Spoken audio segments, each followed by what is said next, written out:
Empire of Steel. This video is purely for entertainment and does not infringe on copyrights or laws. The rights to the novel and image belong to the original author. We do not claim ownership. Don't like waiting and want to listen to this fanfic in full now? Subscribe to our Patreon, where you'll find the best fanfics. Chapter 576 Massacre. The news of Count Claire is very well informed. Rhodes suddenly understood, showing a look of astonishment, and then smiled awkwardly as the so-called rare confusion. Xiao Ming will not dismantle the Dutch surveillance of his fleet. After all, modern NATO allies are still eavesdropping on each other, so for things like the alliance, it is only when there is common interest to act together, and the interests are contrary to each other. It could be torn apart at any time, so he doesn't care about this covenant, but is very interested in the information in Rhodes' mouth. A British officer was caught when he was in Yuan, and the information he provided at that time mentioned the steam engine, but the steam engine at that time was still not the first-generation steam engine that was improved, and now it is clear that the steam engine has entered the second generation. However, he is not nervous now. After all, he has successfully manufactured a steam engine and has initially applied it to various industries. In this regard, he is not behind. The only dilemma is that now Britain has a large number of colonies to provide raw materials, and has a large number of commodity dumping grounds, which is incomparable and a most deadly place, because without a large number of overseas colonies, he would at least have to unify the Great Yu Kingdom in order to obtain sufficient resources to achieve industrial transformation, and he is now stuck at this juncture. Thinking of this, he clenched his fist, and after digesting the 4 captured states and stockpiling enough ammunition, he quickly took Wei Land, followed by Yan Land, Liang Land and Chang'an, thus ending the separatist situation of the northern vassal kings. Your Highness, if you agree, I will bring the Covenant book when I go back this time. What do you think? Rhodes asked. Xiao Ming nodded. Go back and tell Earl Claire to reassure him. As long as you Dutch people can do business with this king in a down-to-earth manner, this king will provide you with protection. Thank you, Your Highness, Rhodes said with a smile. With Xiao Ming's assurance, Rhodes was elated and chatted with Xiao Ming for a while. He and Li Keitun went back to the business to discuss business. Watching Rhodes leave, Xiao Ming showed a contemplative expression. It seemed that he could not relax at all. After all, he was developing, and Europe was also developing. In another 50 or 60 years, no one knows what Europe will develop into, so he has to fight for the colony as soon as possible to catch this last train. Rhodes returned to Dengzhao after living in Qingzhou for 3 days.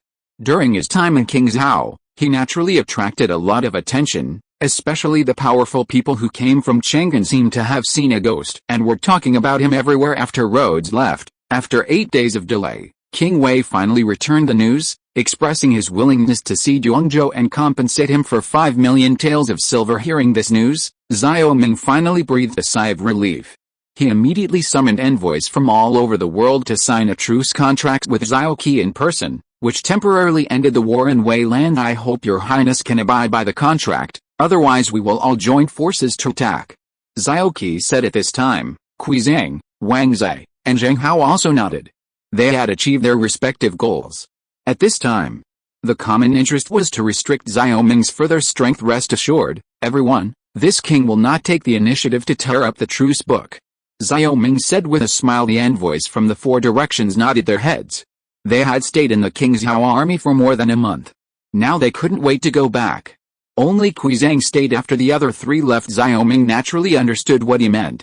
He sent a craftsman from the equipment department to be responsible for handing over the rolling iron method to the craftsman in Yandi. After the complete forging of a matchlock gun, Quizang was completely relieved. At the same time, Xiao Ming ordered Yi Qingyan to send some soldiers to Yangzhou City to arrive before King Wei evacuated Yangzhou City to avoid getting an empty city by then. After receiving Xiao Ming's order, Yi Qingyan immediately led 6,000 musketeers to Yangzhou. When he arrived at the foot of Yangzhou, he was stunned by the scene in front of him. At this time, Yangzhou City was in flames, the houses in the city were blazing everywhere, the streets were full of ghosts and wolf howls, the soldiers in the city slaughtered the people in the city wantonly, the streets were bloody, and the bodies of the people were everywhere. Yi Qingyan's eyes instantly turned red, as did the eyes of the soldiers of the Dengzhou army, who were angered by the inhumanity of King Wei's army. Brothers, keep your eyes open. This is the nature of the wealthy family, and this is the true face of King Wei. They never see ordinary people like us in their eyes. Yi Qingyan shouted loudly, pulling out a long sword from his waist. Yi Qingyan shouted angrily, "Brothers, come into the city with me and be with these gods." "Kill!" the soldiers roared in unison, and following Yi Qingyan, the soldiers rushed forward bravely into Yangzhou City. King Qi's army is here, the soldiers in the city shouted in horror, but his voice stopped abruptly after a burst of gunfire, and the soldiers of the Deng Xiao army rushed towards these soldiers who slaughtered the people like hungry wolves. When they saw the Deng Xiao army, the soldiers in the city ran away, holding large and small packages in their arms, which they snatched from the homes of the common people on the day of the handover. An order suddenly passed to the Yangzhou army. This order was to let the Yangzhou army loot, burn, and slaughter the city of Yangzhou. They wanted to leave an empty city for the king of Qi. After receiving this order, the children of the wealthy clan in the army executed the order without hesitation, and the city was like hell for a while. Bang bang bang, the gunfire was chaotic. After the 6,000 soldiers entered the city, they immediately dispersed to surround and suppress the chaotic army in the city. The burning, killing and looting in the city was quickly pacified under the intervention of the Deng Xiao army, leaving the bodies of soldiers in the city. The soldiers in Deng Xiao are really angry this time. Under the influence of the long history of the army, they have already understood what a country is and what a nation is. Now for them, Diyu is their own country, and the people in the country are all as a nation. But now King Wei actually slaughtered his own people like barbarians, which made them extremely angry, and now they finally understand why the long history said that these vassal kings are the cancer of the great Yu kingdom. At this moment, Deng Xiao soldiers fought more heroically than attacking Tongzhou city, and national dignity was more important than money. Entering from the west city, the Deng Xiao army covered and killed all the way. The rebel army in the city was continuously shot and killed. When they arrived at the east gate, they eliminated the last batch of the rebel army, but there were still a group of soldiers who escaped. When everyone was angry, suddenly a group of soldiers dressed as Wei Jun came to them. These soldiers suddenly knelt down in front of Yi Qingyan and said, "Sir, accept us, we are going to kill King Wei to avenge our relatives." Chapter 577. Yi Qingyan stared vigilantly at the hundreds of soldiers in front of him. These soldiers wore red long gowns and black armor on the outside. They were covered in blood, as if they had just experienced a tragic war. "Who are you?" Yi Qingyan asked. A man who looked like a general at the head said, "Sir, we are the defenders of Yangzhou city. The king of Wei has come and ordered us to slaughter the people in the city, without all the food, grass and houses, not to leave anything for the Qi army, but only. They're all our parents and brothers in this city. How can we make a move?" So I took my brothers and fought against the children of the wealthy family, but they were too many and we were powerless to stop them, and the brothers were killed and injured a lot, but or let them kill a lot of people. Yi Qingyan's brows stretched out. At least some of the Yangzhou defenders had conscience, but he would not easily believe the words of these people. He said, "This general can't believe what you said, and this general confirms yours. I will consider your request after the status." The reason why these soldiers were able to walk to Yi Qingyan alive was because they had no weapons in their hands, and they came over with their hands raised. Now that Yi Qingyan said this, the Deng Xiao soldiers immediately detained the 500 people. After occupying Yangzhou city, Yi Qingyan immediately organized the people in the city to put out the fire. Now that the gunpowder in the city is overwhelming, if it burns like this, there will be nothing left, Commander. Thankfully His Royal Highness has a clever plan, otherwise we will be one step later, and this Yangzhou city will really become an empty city. A school captain said His Royal Highness is very clear about the viciousness of King Wei. He tried to kill His Highness several times. How could he willingly hand over a wealthy Yangzhou city to us? But even so, this Yangzhou city has suffered a lot. After a pause, he said, "You should lead someone to search the entire Yangzhou city immediately and collect all the things that can be used, otherwise the supply will be difficult this time." "Yes, Governor." The captain heard the order and left. After the captain left, Yi Qingyan's face suddenly turned gloomy. The most important thing in marching and fighting is the supply. This time they rushed from Tongzhou to Yangzhou with only 3 days of dry food. If there is not enough supply in the city, the soldiers, but I'm going to be hungry. Thinking of this, he immediately sent the message to King Zhao. 3 days later, the news of Yangzhou arrived in King Zhao, which immediately caused an uproar in the official circles. Fiji and Pang Yukin immediately went to the palace to discuss the matter with Xiaoming, and Niu Ben also rushed over. His Royal Highness, King Wei is really a madman. The last commander asks to lead troops to conquer King Wei in person. He must be captured alive to thank the world. Niu Ben said angrily. Pang Yukin said, "His Royal Highness, this matter is not necessarily a bad thing for us. This Yangzhou massacre will definitely make the King Wei lose the people's hearts and Wei Now we should use this to disturb the people's hearts and Wei and take it for us. Used what Pang Xiaofu said makes sense, Your Highness. Now we should publish this in the newspapers, and tell the world about King Wei's evil deeds, so that everyone can understand the atrocities of King Wei. Fiji agreed hearing this. Niu Ben was dissatisfied and said, You scholars are tired and crooked, why should you be polite to King Wei and directly attack Jinling City and destroy him? Wouldn't it be a pleasure? Xiao Ming's brows were furrowed. What King Wei did was nothing more than the so-called hard wall, clearing field and scorched earth policy in later generations. His only purpose was to prevent Xiao Ming from getting any supplies from Yangzhou City, thus restraining Xiao Ming's actions in Yangzhou after the contract was signed. Xiao Ming was a little worried, but they didn't expect that King Wei would take such a cruel and inhumane approach after all. But King Wei's approach also completely made Xiao Ming break his long-standing, modern point of view, the way of the world different from modern civilization. The human civilization in this period was very low. In other words, it was basically just walking out of the jungle without much time. And the savage nature was undoubtedly revealed in the body. It is precisely because of such a bloody age of navigation that there are so many massacres in the war. After going through this, Xiao Ming found that he was still too kind. If he wanted to defeat barbaric enemies, he had to be more barbaric than them. This world is a jungle, and the high-ranking gentry will not believe the tears of the common people. It doesn't matter how many people die to them, they can mainly maintain their own rule. After pondering for a while, Xiao Ming said, It is of course necessary to publicize the atrocities of King Wei, but the most important issue now is the supply of Yangzhou City. What should you do? A tooth for a tooth, slaughter the city. At this moment, Niu Ben suddenly said. Pang Yukan heard the words and said, Captain Niu, what do you mean? Why do we want to massacre the city? Are the people in the city not miserable enough? Pang Xiaofu, what the general said at the end was not the common people, but slaughtered all the wealthy clans in Yangzhou and its nearby prefectures and counties.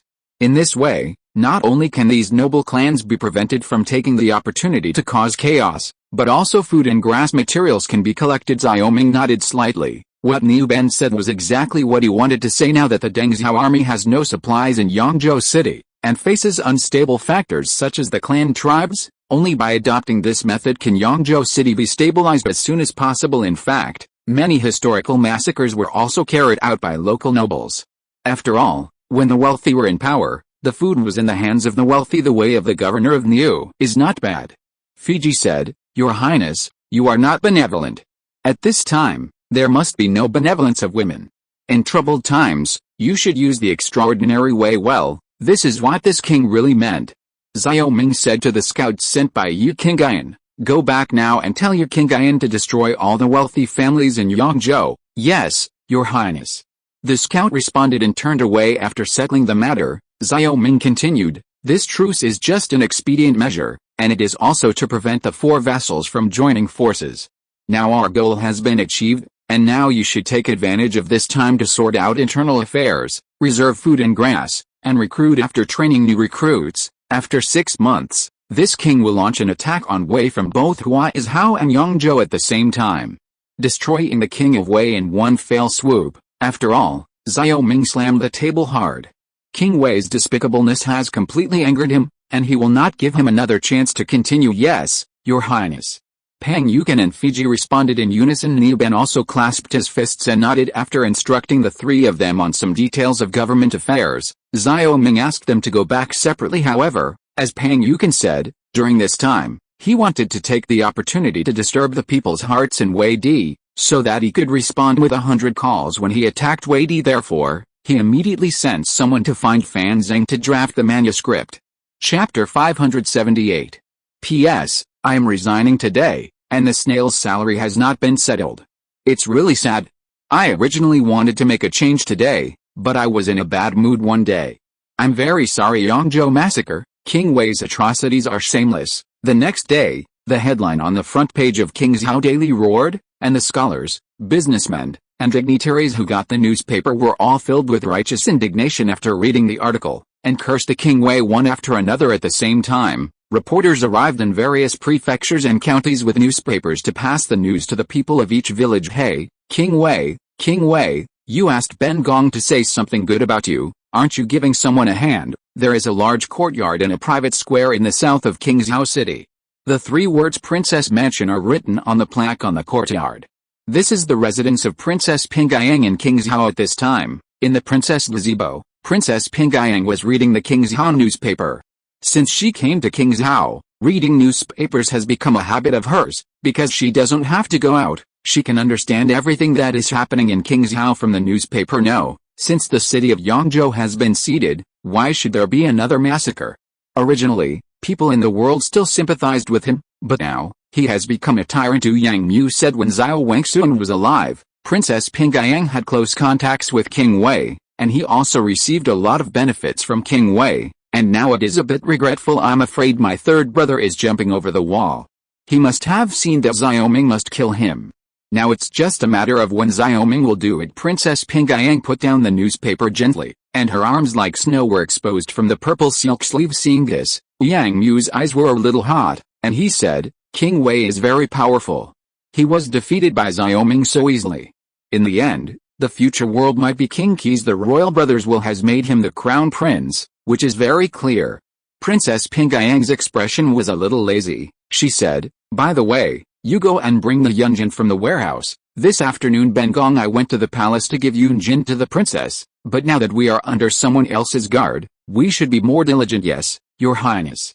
Yang Mu said this cloud brocade is a tribute from Shu, and it is very precious, even in the coffers of the princess mansion. There are not many of them. The two were talking when suddenly there was a loud noise outside the princess mansion, and then a group of people dressed in graceful and luxurious clothes walked in. His Royal Highness, have you read the newspaper? How can King Wei be so confused? And now we have no choice but to talk to His Highness about this matter. The leading old man sighed. Tanguaguang, we should not participate in this matter. Now it's time to revitalize the royal family. I think that the only child who can revitalize our royal family is Xiaoming. Princess Pingayang said. Tanguaguang hunched his body and said, hey, what Your Highness the princess said is true. The King Wei and King Yuang are not as good as Xiaoming now, but this time, Her Royal Highness, we still have something to discuss with Her Royal Highness. Princess Pingayang looked at Rongguaguang, Xiaoguaguang, and Songguaguang who were behind Tanguaguang. They already knew a little in their hearts. These four-person dramas are all royal family members, and they are very close to Xiao Wangxu, and her four princes can be said to be the same grandfather. After Chang'an broke the city, they also came to Kingzhou. What you want to talk about is about the case of Yin. Princess Pingayang said lightly this time, with the arrival of Duke Tang, they are all royal relatives. Among them, there are a lot of princes and princes. These royal families have no real power, but when they were in Chang'an, they were always supported by the royal family, that is, they would receive it every month. Example silver. Now that Chang'an is gone, their money is naturally gone. Although these people look bright on the surface, they are actually a little embarrassed. After all, not everyone has always had business in Kingzhou like Her Your Highness. The princess is a sensible person. Tanguaguang said, if this continues, we will really drink the northwest wind. Princess Pingayang rolled her eyes, and she smiled. It's just that Xiaoming is not the emperor. He has no obligation to give you money. Even if you find me, it will be useless. Tanguaguang and the others looked at each other with deep disappointment in their eyes. He said, could it be that Her Royal Highness, the princess, has the heart to watch us starve to death on the street, and then where will the face of the royal family go? Don't worry Tanguaguang, isn't Bengong still talking about it? In this way, Bengong will go to the palace in the afternoon, and take this opportunity to tell the princess and the concubine Zhen about this. You all understand the temper of King Qi. Even if this palace does not dare to talk too much, only Zhenfei and Wang Fei can persuade them. Thank you, Your Highness, Princess. Thank you, Your Highness. Tanguaguang was overjoyed. The Rongguaguang said, Your Highness, Princess, you told the concubines that at this time, Your Highness is hiring people. Although most of the royal family members only know how to eat, drink and play, there are also a few shrewd and capable ones. People, is it more reassuring to use people than to use your own people? Princess Pingayang nodded. Rongguaguang's words have some truth, and this palace will tell the Empress, everyone, please come back for the time being. Tanguaguang nodded, thanked everyone and turned to leave. His Royal Highness, why do you stop such a thankless thing? Yang Mu didn't understand. Princess Pingayang smiled, and she said, why is it so hard to thank you? Bengong said that the success and failure of the CD are in His Highness, but it makes me feel that Bengong is in his hands, and in Bengong's view, His Highness said that he would not be able to choose. some outstanding royal children into the army and officialdom. Why, whether it's the Fei family or Pang Yukin and others, they're all outsiders after all. Governing the country is a matter of a while, but governing the world is another matter. Now Xiaoming still doesn't understand it, but he will soon understand that he needs a group of people who can keep his throne to support him. Wu Yangmu seems to understand, but in his opinion, Princess Ping Yang's words are too complicated, but Xiaoming has always played cards out of the way, and no one can predict what he will do next. As far as the article about King Wei in this newspaper is concerned, who would have thought that Xiaoming would use this to implement a method of attacking his heart? At the same time, Kingshao newspapers began to spread from Kingshao City to the surrounding villages. When the reporter told the people about the atrocities of King Wei, the people of each village immediately became furious. They wantonly slaughtered the people, and they didn't treat the people as human beings at all. Under the influence of this news, a large number of young people went to the military camp and asked to join the army to attack the King of Wei. The Kingshao military camp was blocked by water when the news came. Xiaoming was also a little surprised. He didn't expect that this article denouncing King Wei would actually increase the enthusiasm of the people to join the army. Chapter 579 War Bond.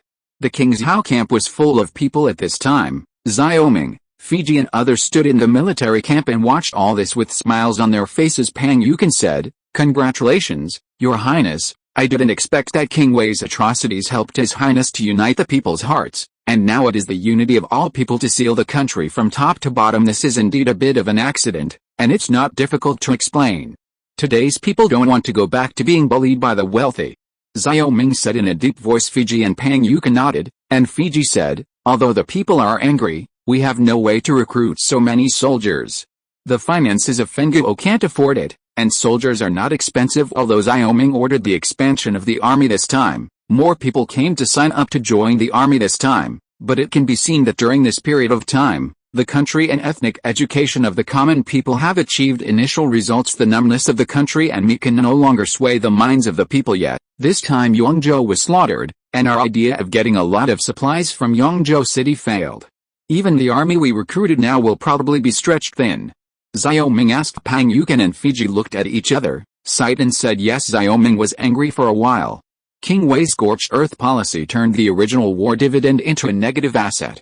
Now he has to find a way to reverse the situation. Thinking of this, he said to the two, "This king has an idea. The government treasury has money and grain, but the merchants and people of Kingshao have it. This king is going to issue war bonds, as long as those who buy war bonds will be able to get the spoils of war in the future. Dividends, you guys, how do you feel? War bonds?" Both Fiji and Pang Yukin were stunned. Xiaoming came back to his senses. He remembered that the two of them didn't know what a war bond was, so he explained it. In fact, his war bonds are only equivalent to national debt. It was only because it was a war period, and the wars were won again and again, and the people's confidence was very high, so he decided to issue war bonds similar to national debt. The purpose of war bonds is to raise materials in advance. The strategic goal set below is half a year later, so he wants to raise war materials during this half year. In fact, he has already done this kind of thing. This was during the Northern Expedition, but at that time, it was only a few big businessmen who benefited. Now these few businessmen have almost monopolized the grasslands of Yan'an and 16 prefectures out of vigilance against monopoly capital. Xiaoming did not recruit merchants this time, but decided to issue them throughout the entire feudal country, so that people could receive war bonds even if they took food. In this way, he can prevent his feudal country from being swayed by war capital. After all, taking history as a mirror, he does not want to be controlled by fanatical war capital. After explaining it, Fiji and Pang Yukin understood that this war bond is nothing more than borrowing money from businessmen and people to fight the war. When the war bonus is obtained, the bonus will be returned to the people and the interest will be paid in addition. Pang Yukin was immediately amazed, and Fiji shook his head again and again. He didn't know what Xiaoming thought of this wonderful method. According to the normal system of the Great Yu Kingdom, the solution to the lack of money in the treasury is very simple, and that is to levy heavy taxes. Now Xiaoming did not consider this option at all, but directly adopted this gentle method. Do you understand now? Xiaoming asked. I understand. After I go back, I will ask the Chamber of Commerce to list the war bonds for sale. Pang Yukin said. Xiao Ming nodded, but you have to control it and limit the number of purchases so that very few merchants can buy them wantonly and make huge profits. Now Xiao Ming is no longer worried about the unification of the Great Yu Kingdom, but with the reform of the closed country, the social change may go to an uncontrollable stage. With a blossoming of people's wisdom, all kinds of advanced ideas will be mastered by the people. What he is most worried about is that people's opinions will be used by people with intentions, which will lead to the division of the country because of ideology. The people who are most likely to take advantage of public opinion are the big capitalists. Now King Zhao is just at the embryonic stage of capital. Once he unifies the Great Yu Kingdom and enters the ocean, the capital will inevitably grow like a wild horse that has run away. How can he tame this head beast? After all, it is not as easy to maintain stability as it is in this age of information stagnation and backwardness. After talking about this, Xiao Ming remembered that Princess Pingayang entered the mansion yesterday and talked about the royal clan. He was with concubine Zhen at the time, and Princess Pingayang brought it up after she sent gifts to Fei Yuer and concubine Zhen. So he asked, "What do you think of the royal family and King Zhao this time? Now they want to ask for money at all." Hearing this, Fiji immediately looked at his nose and heart, pretending to be confused. He was an old fox and did not want to offend these people. Pang Yukin said sternly, "His Royal Highness, it is absolutely impossible to feed these royal clans in vain. Since the ancestors, the number of royal clans in the Great Yu Kingdom has reached more than 100,000 people, and the enshrined of these 100,000 people has become the national treasury. It's a heavy burden. If His Highness wants to raise these people, it won't take long for Fengguo to collapse." Xiao Ming took it seriously. This reminded him of the Ming dynasty. At that time, these royal family members were also a heavy burden on the court, but the Ming dynasty at that time would rather support these people than let them support themselves. "Fiji, what do you think?" Xiao Ming looked at Fiji. He didn't believe that Tanguaguang, Rongguaguang, had never contacted Fiji. Compared with Xiao Ming, these people are more familiar with Fiji, Luo Quan and others. His Royal Highness, the number of royal family members in King Zhao City is not much now. In fact, there are only more than 1,000 people. The others are distributed in various parts of the Great Yu Kingdom, but these 1,000 people are people with relatively high titles. Fiji said. Xiao Ming actually wanted to force Fiji to express his thoughts, but now it seems that Fiji agrees to feed these people. "Elder Fiji, you know how much silver is in the treasury now, aren't you causing trouble?" Pang Yukin naturally heard the overtones of Fiji. Fiji was calm as usual. He sighed, and said, "Pang Xiaofu, don't worry. What I said naturally has a reason for what I said. These people can't let them starve to death on the street. After all, they have fled thousands of miles to this place where they live in King Zhao.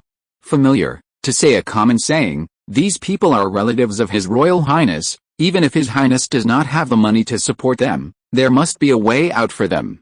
Moreover, this is for His Highness to be able to ascend the throne smoothly in the future. After all, when the time comes to worship when the ancestral temple is still in need of these people, they are more important at this time. Not to mention, with the support of these people, the throne of His Highness can be more stable." Xiao Ming glanced at Fiji. After all, Fiji's thinking still stayed at the level of family management of the country. If you're listening to this novel on a channel other than Fanfic World, it means they downloaded and uploaded it without effort. We cordially invite you to visit our channel, Mundo Fanfic Novelis. There you'll find the original version of this story and you can explore many other novels of various genres. We're waiting for you to immerse yourself in a world of incredible novels. Chapter 580. The noon scorching sun passed through the gap between the tree trunks, leaving the mottled tree shadow on Xiao Ming and the three of them. After arguing with Pang Yukin, Fiji finally looked at Xiao Ming, waiting for Xiao Ming's decision. It is indeed very troublesome to deal with these royal clansmen. If they don't pay attention, Xiao Ming will inevitably be given a name of inhumanity and injustice. After all, even the faint-hearted king has to take care of the clan in the history of thousands of years. At this time, Xiao Ming gradually realized that the royal family itself is a huge wealthy family, and the emperor is the leader of this family. But even so, Xiao Ming was a little reluctant. He knew the situation of the treasury. Now the situation of the fiefs itself is not rich. How to support these clans? Moreover, he has no feelings for these clansmen. One is that Xiao Ming's predecessor had left Beijing since he was a child, and the other is that he came from modern times and knew that this was not the way to go. The more the royal family proliferates, the more it will become a heavy burden on the country in the long run. After thinking about it carefully, Xiao Ming said, "It's not a matter of keeping it, and it's not a matter of not keeping it. Since this is the case, This king has a compromise. Pang Yukin asked. How to compromise? It's very simple. The royal family is allowed to do business. Xiao Ming said lightly. In the feudal society, the emperor kept a close eye on the royal family, and would rather raise these people like pigs than allow them to be self-reliant. The fear is that the rich and powerful in these people's hands will have thoughts on the throne. After all, they are all descendants of the great ancestor. If the eldest son of the direct line succeeds the throne, he will fall on the side branch. His Royal Highness, it is absolutely impossible. Fiji was shocked. This is the rule that Gaozu set up at the beginning, but for the stability of the Great Yu Kingdom, we cannot condone the business of these royal relatives. Xiao Ming would have a headache every time he heard about the family law of his ancestors. Maybe in the eyes of these people, Xiao Yuanzi was great, but in Xiao Ming's view, he was the monarch of the feudal dynasty after all, and their own thinking was very backward. So he said, since this is the rule set by the emperor, then this king asks you whether the Great Yu Kingdom is stable now. This. Fiji suddenly stopped talking. As the saying goes, a true hero is a true hero who follows the current situation. How can we still abide by some stubborn rules now that Diyu is in civil turmoil? Xiao Ming said lightly. Fiji was shocked. Even Xiao Wangxun did not dare to say such rebellious words. The ancestral family law is the foundation of the country. If this is in Chang'an, it will inevitably be opposed by many officials. It's just that this is King Zhao. When he saw Pang Yukin smile, he knew that this matter was irreversible. Xiao Ming looked at Fiji. At this time, Fiji seemed to be hesitant to say anything. He understood that he said something crazy in this era, because the rules set by the founding emperor of the Great Yu Kingdom were equivalent to the constitution. Now Xiao Ming is violating the constitution and blatantly breaking the rules, which is basically the same as the President of the United States not recognizing the Declaration of Independence. Kneeling in front of the palace gate and asking him to take back his life. His Royal Highness is right. After all, the Great Yu Kingdom is about to change. Fiji's expression suddenly became a little weird. Pang Yukin's eyes flickered, and a smile appeared. Fiji has compromised. In fact, compared to Fiji, he understands Xiao Ming's mind better. A closed country is a closed country, and the Great Yu country is the Great Yu country. Naturally, this rule has to be changed. Xiao Ming nodded. Since that's the case, you should inform these royal clansmen and change the King of Japan to meet them and make it clear. Today's world is no longer the world it used to be. Only those who adapt to local conditions can keep wealth and honor for a long time. Yes, Your Highness. The two said in unison with the strategy. Xiao Ming basically didn't plan to take care of these royal clans anymore. After giving the last batch of money, they would do whatever they liked. At most, he would take care of them in business. He is determined not to spend millions of taels every year to support these people. After saying this, the two entered the King Zhao camp. At this time, some recruits were watching the daily training of the King Zhao army. Different from before, many training facilities have been established in the King Zhao camp now. These settings were created by the generals after reading his soldier training exercises on the training ground of the camp. There are running tracks, horizontal bars, climbing rockeries, single plank bridges, and quagmire. The training programs for recruits are also extremely modern, including 5 kilometers, 100 meters, single and parallel bars, push-ups, and sit-ups.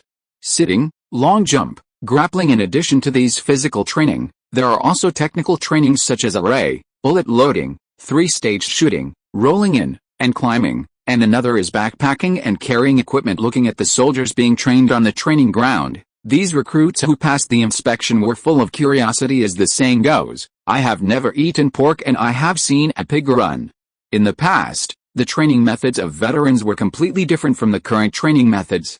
Now these soldiers have all kinds of strange movements, which really let them experience it. It was also the first time that Fiji saw the training of King Zhao soldiers. This strange appearance made him shake his head frequently, but he understood that it was this kind of training that made King Zhao soldiers stronger. However, his surprise was still behind him. When it was noon, Xiao Ming led them to the cafeteria of the King Zhao camp. When the food was served, he couldn't help exclaiming, Your Highness, is this what ordinary soldiers eat? At this time, in front of Fiji were 3 steamed buns with white noodles, a leek egg, a braised pork, a celery shrimp and a bowl of millet porridge. 3 of these dishes are stir-fried vegetables. Pang Yukin said with a smile, Elder Fei Jack, you now understand why the military expenditure is so high. Understood, these soldiers are almost catching up with the nobles. Fiji said while eating with chopsticks. The taste of this dish made him even more amazed. Xiao Ming said, Today is our luck, we caught up with a meat meal once a week. This is not the case every day. If the King Zhao army hadn't raised pigs by themselves, the soldiers would have no meat to eat. Speaking of which, Xiao Ming has only been here for 3 years. And the real government reform has only taken more than a year. It will take time for all these wastes to be revived. At present, the material of the closure of the country is still not rich enough. After all, even if it is to raise a head, pigs also take a year to kill, and there are no hormones to ripen here. In that case, this is also much stronger than the Forbidden Army. No wonder the King Zhao army is strong, with enough food, plus high-intensity training. Can this soldier not be strong? Fiji is more and more confident in the future. The royal family. The matter of the national relatives was also put to the fore while the three were inspecting recruits. Xiao Ming's order arrived in Yongzhou. King Guyan, who received the order, immediately ordered the soldiers to retaliate against the tyrants in Yongzhou City and its nearby counties. The 2 days of occupying Yongzhou City were short of food and grass. He had already received news that the tyrants in the nearby counties seemed a little restless. Chapter 581. Jinling City. Xiao Qi has been back here for 5 days. After returning, he gave the truce book to King Wei. Now he still remembers the anger when King Wei tore the truce book to shreds. At that time, he only felt a burst of sadness, and the weak will be bullied, which is an iron rule since ancient times. However, compared to this incident, what made him feel the most chill was that King Wei ordered the massacre of Baeksan in Yongzhou City. When he heard the news, he understood that Wei Di was over. Now the King of Wei has not only lost the land, but also the people's hearts. When he was angry, he broke into Wei Wang's mansion and questioned Wei Wang, but all he got was a cold sentence from Wei Wang: "You are just an outsider, you don't need to ask Wei Di's orders." At this moment, he suddenly realized that he was just a chess piece in King Wei's heart, and the reason why he treated him as if he had come out was just to gain sympathy in the name of King Ning, so as to dominate the world. But when his ambition was shattered by Xiao Ming, he gradually realized that he no longer needed this chess piece. Standing on the banks of the Kanhui River, looking at the boats that shuttled back and forth in the river, and listening to the flirtatious voices sung by the actors, Xiao Qi couldn't help feeling sad. And this is exactly his father's wish, but now King Wei is obviously not a person worthy of assistance. Uncle, 3 emperors, my nephew has advised you all these years, and risked his life to protect the territory of Wei land for you. I think what my nephew owes you should be paid off. Next, my nephew is going to assist the virtuous king. Xiao Qi said he was thinking about it when a horse's hoof suddenly sounded, and when he heard the sound, he turned his head and found that Xiao Han was coming towards him with a guard in front of Xiao Qi. Xiao Ling said with a smile, "Xiao Qi, you should understand your position in Wei Di by now, and keep yourself safe in the future. The father will give you a bite to eat, but it's hard to be the father. These years have been hidden deep enough, otherwise I would have always thought that he regarded you as a treasure." Ha ha ha. Xiao Qi's face had a touch of sarcasm. If there is a father, there must be a son. In the past, Xiao Han was as kind to him as King Wei, but now he has finally torn off his hypocritical face. "No, I'm going to leave Wei Di. Since I'm an outsider, there's no need to stay here." Xiao Qi said. Xiao Han said sarcastically, "This is not possible." The father said, "You are still a little capable, you should stay in Jinling City. Honestly, maybe one day we will be able to give you to Xiao Ming. After all, his father but your father's enemy, I think he must want to cut the weeds after all." Xiao Han laughed and took the guards away. The resentment he suffered over the years seems to be released today. King Wei humiliated Xiao Qi so much in front of the officials, which already showed King Wei's attitude towards Xiao Qi. Looking at Xiao Han's figure, Xiao Qi's face showed a trace of exhaustion. At this time, there was only hatred in his heart. He has been deceived all these years, and every time he thinks of how grateful he is to King Wei, he hates it more and more. King Wei, you are seeking your own demise." Xiao Qi's eyes suddenly became indifferent. He knew very well the situation facing King Wei now. Now Wei Di has no one available, and the people surrounding Xiao Han are just a group of flattering villains. The bad idea this time must be that these people suggested Xiao Han, and Xiao Han suggested to King Wei, but they only thought of delaying Xiao Ming's attack for a while, and ignored the blow to people's hearts. And this matter will inevitably lead to Xiao Ming's revenge, just as he thought. The news that the Deng Xiao army massacred the local nobles 2 days later came. Yongzhou City and its surrounding nobles were all slaughtered, and the Deng Xiao army obtained a large amount of food and grass supplies from these nobles. The most important thing is that every time the Deng Xiao army goes, the local people will help the Deng Xiao army transport food and grass, water and food. In just a few days, the people of Yangzhou City will return to their hearts, and food and grass will no longer be a problem. Wei Wangfu, after getting this news, not only did King Wei not get angry, but on the contrary, he thought that the plan had succeeded. Father, this time Xiaoming just won the hearts and minds of these pariahs, but he has offended the nobles. The nobles in Yangzhou have been slaughtered, and the nobles in the world will know who Xiaoming is.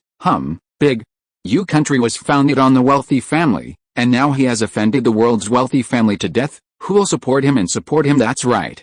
Wei Di's wealthy family will definitely resist Xiaoming's army desperately. I want him to be unable to move an inch.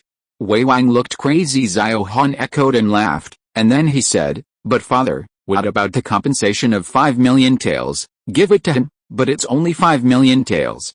A Ding family has assets of tens of millions. If you kill a few merchants, the money will come. Wei Wang said lightly. Good idea. It is said that Ding Wanquan sent his illegitimate son to King Zhao. He has a different heart. This time, he will be operated on. Xiao Han said. King Wei nodded. Xiao Qi is deceiving people too much.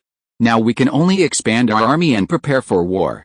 If we don't have money, we can find our way from these businessmen, and if it doesn't help, we will increase taxes on the people. Yes, my father, my son has now let the craftsmen of Jinling City build weapons all night, and then they will definitely make Jinling City a copper wall and an iron wall.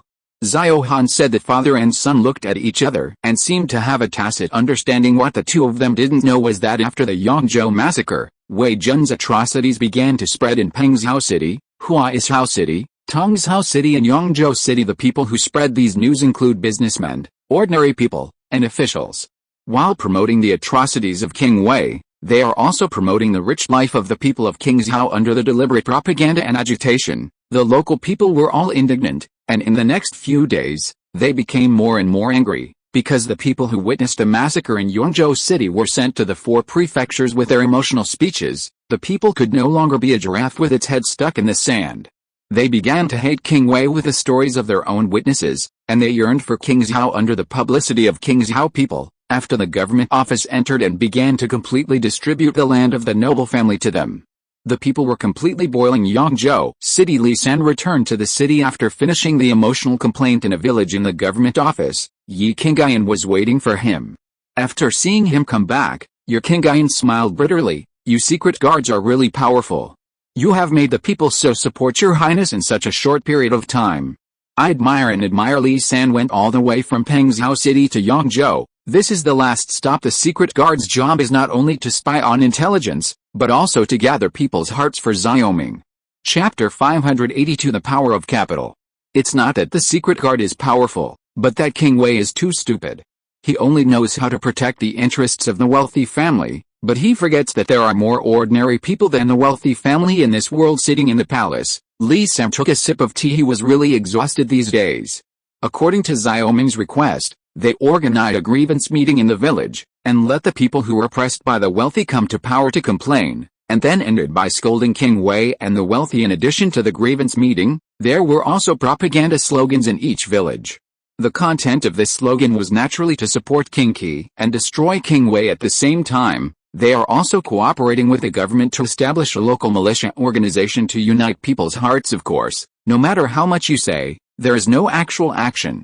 The distribution of land into the hands of the people is the key to truly let the people put their guard down. With all these means added up, the 4 states have finally achieved what the people want, and there are many young and middle-aged people who enthusiastically join the army. Yi Qingyan smiled. The secret guards were always very mysterious, and he had a kind of fear in Li San, because he felt that these people must also be stared at by Li San. After hesitating, he asked, "Where are you going next?" "Jinling City." Li San didn't shy away. He said, "Catch the thief first and capture the king. If you can assassinate the king of Wei, it will be easier to attack the city." "Right, assassination." Yi Qingyan was taken aback. "Aren't you afraid of leaking this thing out to me? If the governor leaks it out, I'll know right away." Li San smiled. Yi Qingyan shuddered all over his body, which further confirmed his guess. At this time, he was even more in awe of Xiaoming, because in his opinion King Qi was really elusive. How did he set up such an institution as the secret guard? But this is not something he should think about. After chatting with Li San for a while, he left the government office to work on recruiting new recruits. Yangzhou City is a big city with a population of 600,000 people, because they arrived in time. After the massacre, there were still more than 400,000 people left in the city. In addition to the population of the nearby prefectures and counties, the population of Yangzhou City is very large. About 700,000. The recruitment of such a surplus population is naturally not a problem, and now King Zhao has ordered him to recruit 30,000 recruits from Yangzhou and Tuangzhou. After half a year, he needs to lead the army to cooperate with the Southern Expedition Army to completely take Wei land. King Zhao and the fiery propaganda of the four states, war bonds began to be issued at the King Zhao Chamber of Commerce. In conjunction with the issuance of war bonds, King Zhao daily gave a comprehensive explanation of what war bonds are. When the people and businessmen learned that the war bond was issued by Xiaoming, the King Zhao Chamber of Commerce was blocked by the people for a while with grain and silver. The people exchanged war bonds in the Chamber of Commerce to support the war. Compared with the common people, the merchants were more interested in war bonds, and they took out their money to buy them. At the same time, the powerful people who came to King Zhao from Chang'an did not miss this opportunity, taking their own property. They exchanged the gold and silver for a few chapters of thin paper, which is exactly the bond issued by the Chamber of Commerce. Xiaoming did not expect such a hot scene, but the people and businessmen are so active, which is enough to show his current status in the hearts of the people. As for the businessmen who have tasted the sweetness of the Northern Expedition, they naturally do not want to miss the opportunity. The only thing that made them regret was that this time Xiaoming set a limit, and they could not buy more than 10,000 taels of war bonds. The Chamber of Commerce was overwhelmed, and Xiaoming's palace was full of traffic. After the war bond was issued, Xiao Zhengyang and other giants came to the palace to discuss the war bond. His Royal Highness, there was no limit set by His Royal Highness last time for the Northern Expedition. Why do you want to set a limit this time? And the 10,000 taels are really less. Xiao Zhengyang said. Ling Wu also echoed, Your Highness, please believe in our loyalty to Feng Guo.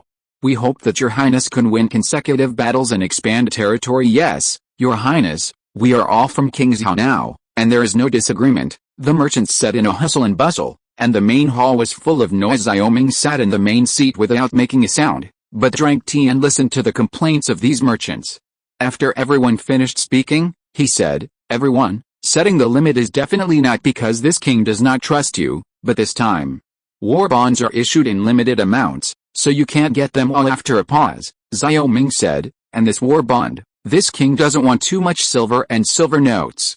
It doesn't have much effect on this king. Do you understand now? Xiao Zhengyang, Ding Wu and the others looked at each other, and they immediately understood that this time, the people exchanged food, cloth and other materials for bonds. After all, the people didn't like silver and liked to exchange silver for materials, but these merchants have a lot of silver in their hands, and these 50,000 taels of bonds were purchased in the form of silver and silver notes. Your Highness means that as long as you exchange materials, you don't need to care about this restriction? Xiao Zhengyang asked tentatively. Of course not, this king can consider raising the upper limit to 300,000 taels. Xiaoming said with a smile, this time the limit is actually a trap, in order to allow businessmen to find ways to obtain various materials from outside the feudal kingdom whose strength alone is limited, but the combined energy of so many merchants in King Zhao is very large. After all, they are related in other places. If they act, it will save him a lot of trouble. 300,000 taels. Ding Wu repeated, this limit is acceptable, and he asked, what supplies does Your Highness need? Iron ore, saltpeter, sulfur, cloth, horses. Xiaoming said, these are all things he is in short supply. After expanding the army, he needs more steel, gunpowder, military uniforms, and war horses. Hearing this, Xiao Zhengyang frowned, Your Highness, these supplies are in short supply right now, and it's hard to find them. If it's easy to do, why should this king tell you about this? But I can remind you of iron mines. There are many closed subway mines in Qingyuan, and you can go there to buy mines for mining. Xiaoming said that he must now mobilize the power of capital to reserve supplies for the war. A group of businessmen look at me, I look at you, but thinking of the rich rewards, they finally couldn't help the temptation, and they all agreed to this matter. His Royal Highness, since this is the case, we will prepare these materials for His Highness. There are 20,000 war horses on the Kaomin's horse farm, and 15 or 2 groups of war horses, which are exactly 300,000 taels. Xiao Zhengyang glanced at the others proudly. 20,000 war horses. Xiaoming was also shocked. Xiao Zhengyang had only taken over the pasture for a year, but after thinking for a while, He understood that Xiao's Hengyang must have done some smuggling from the grasslands, otherwise there would be so many horses. It's just that he doesn't bother to take care of it now. Sometimes capital and politics are contradictory. While guarding against each other, they also need each other. Chapter 583.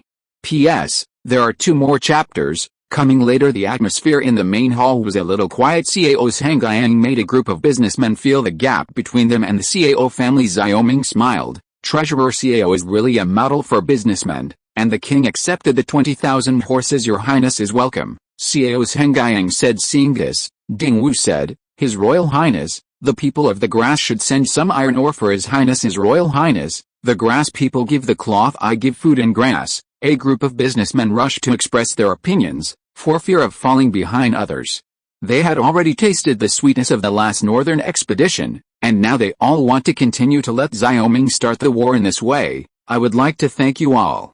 Xiaoming was also very vigilant when he felt the enthusiasm of the businessmen. Capital sought profit. These businessmen came here to say that it was a war bond, and in essence, it was to profit from the war, so they are very attentive. The purpose is to not let Xiaoming stop. However, Xiaoming's footsteps really couldn't stop. This time he didn't get the rich supplies he wanted in Yangzhou, so he could only capture the Sanshan Kingdom, an island country colonized by the Japanese for the sake of food and grass, but also for the safety of the sea route, because of the news from Yu Yun that the Japanese pirates received supplies from the Three Mountains Kingdom to harass the merchant ships on the route. Now that the sea route is the lifeline of King Zhao, he doesn't want to make any mistakes, so a day ago, he ordered Yu Yun to lead 3,000 marines to capture the Three Mountains Kingdom and merge the Three Mountains Kingdom into the territory of Fengguo. At this time, the huge King Zhao fleet was sailing at sea, and after receiving Xiaoming's order, he set off from Tongzhou to the Three Mountains Kingdom. On the third day, Yu Yun walked onto the deck and saw the island called the Kingdom of Three Mountains in his telescope. With a smile on the corner of his mouth, a stone in Yu Yun's heart fell to the ground. It is very difficult to find an island in the vast sea. If there is no chart, he does not know how long it will take to find it. Xia Chengmo, is there a dock that can be docked in Sanshan Kingdom? Yu Yun turned his head and asked a black and thin young man. Because it was the first time he came to this sea area, the fleet was not familiar with this area, so when he was in Tongzhou, Yu Yun asked. Yun let people spend money to find a person who had been to the Three Mountains Kingdom as a guide. The young man known as Xia Chengmo said, there is a dock to dock. Just what? Just say it. Yu Yun said, since the Sanshan Kingdom became a vassal of the Japanese pirates, very few people have come here, because the navy of the Sanshan Kingdom has become the minions of the Japanese pirates, and they attacked the merchant ships of the Great Yu Kingdom together with the Japanese pirates. They are navy, it is better to say they are pirates, and the head of the navy of the Three Mountains Kingdom is called Hu Hai. How dare you dare to attack the merchant ships of our Great Yu Kingdom? Yu Yun said angrily. Xia Chengmo continued, he is more than daring. All the merchant ships that passed by in the sea area were paid to buy the way, otherwise the merchant ships would be looted within a few days, and there would be no survivors on the ship. And now there is a fleet of the Great Yu Kingdom patrolling them at sea. Just be at peace. When the two were talking, the first mate came up from the cabin. He heard the conversation between the two, and he said, General, your Highness asked us to recover the Three Mountains Kingdom. I also encountered Hu Hai's pirate ship during training in the sea. After the number of warships increased, Xiaoming promoted Yu Yun to general, and also promoted some admirals. This Liu Chen was one of the outstanding admirals. Xia Chengmo said with a wry smile, Liu Xiaoyi, don't underestimate these pirates.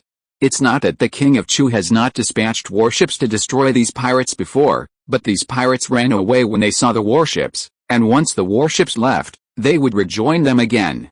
It's useless to come back, the sea is so big, where to find them? Until later, even the king of Chu was too lazy to care. The distant coastline is getting closer and closer to the fleet. Yu Yun said, you don't have to worry about these, we have our own way, you just need to lead us to the dock where the Three Mountains Kingdom can be moored. Having said so much, both Liu Chen and Yu Yun had a firm look on their faces, without any fear. Xia Chengmo's eyes flashed with pride. They used to be afraid of pirates and Japanese pirates, but now they have the King Zhao fleet as their backing. Don't be afraid. If before, even if he gave him 100 taels of silver, he wouldn't take them to the devil Hu Hai. Since the King Zhao battleship was patrolling the sea, Hu Hai has been paying attention to the movements of the King Zhao battleship. This time he came to the Three Mountains Kingdom and naturally did not deceive him. On the dock, looking at the gradually approaching fleet, Hu Hai's face was extremely cold and his eagle eyes narrowed slightly up. What should I do? General. Beside Hu Hai was a big man with a strong waist, and the clothes he wore were obviously different from those of the Great Yu Kingdom. He was a Japanese. He has been looted at sea for so long, and Hu Hai has experienced strong winds and waves. He thought for a moment and said, "You are now leading 200 ships to ambush in the sea 10 miles outside the dock. This King Zhao fleet is just a simple docking, but that's all. If they want to deal with us, maybe we have to fight them. Maybe we can get these warships." By then the pier was getting closer and closer. Yu Yun on the battleship picked up the binoculars and glanced at the pier. In his sight, there were many ships docked on the pier, among which there were many ships unique to Japan. Yu Yun took a closer look and saw that the people coming and going on the dock were all carrying arquebuses, and some people were being driven to carry goods. Apart from this dock, are there any other docks? Yu Yun asked again. This time he was going to sweep it all away, not giving Hu Hai a chance to escape. Xia Chengmo told him that the current king of the Three Mountains Kingdom has become a puppet, and the real power is in the hands of Hu Hai. I don't know about that.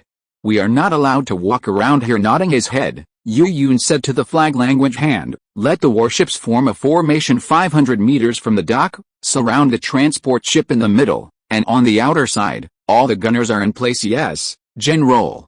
The semaphore hand reached the bow of the ship and began to semaphore.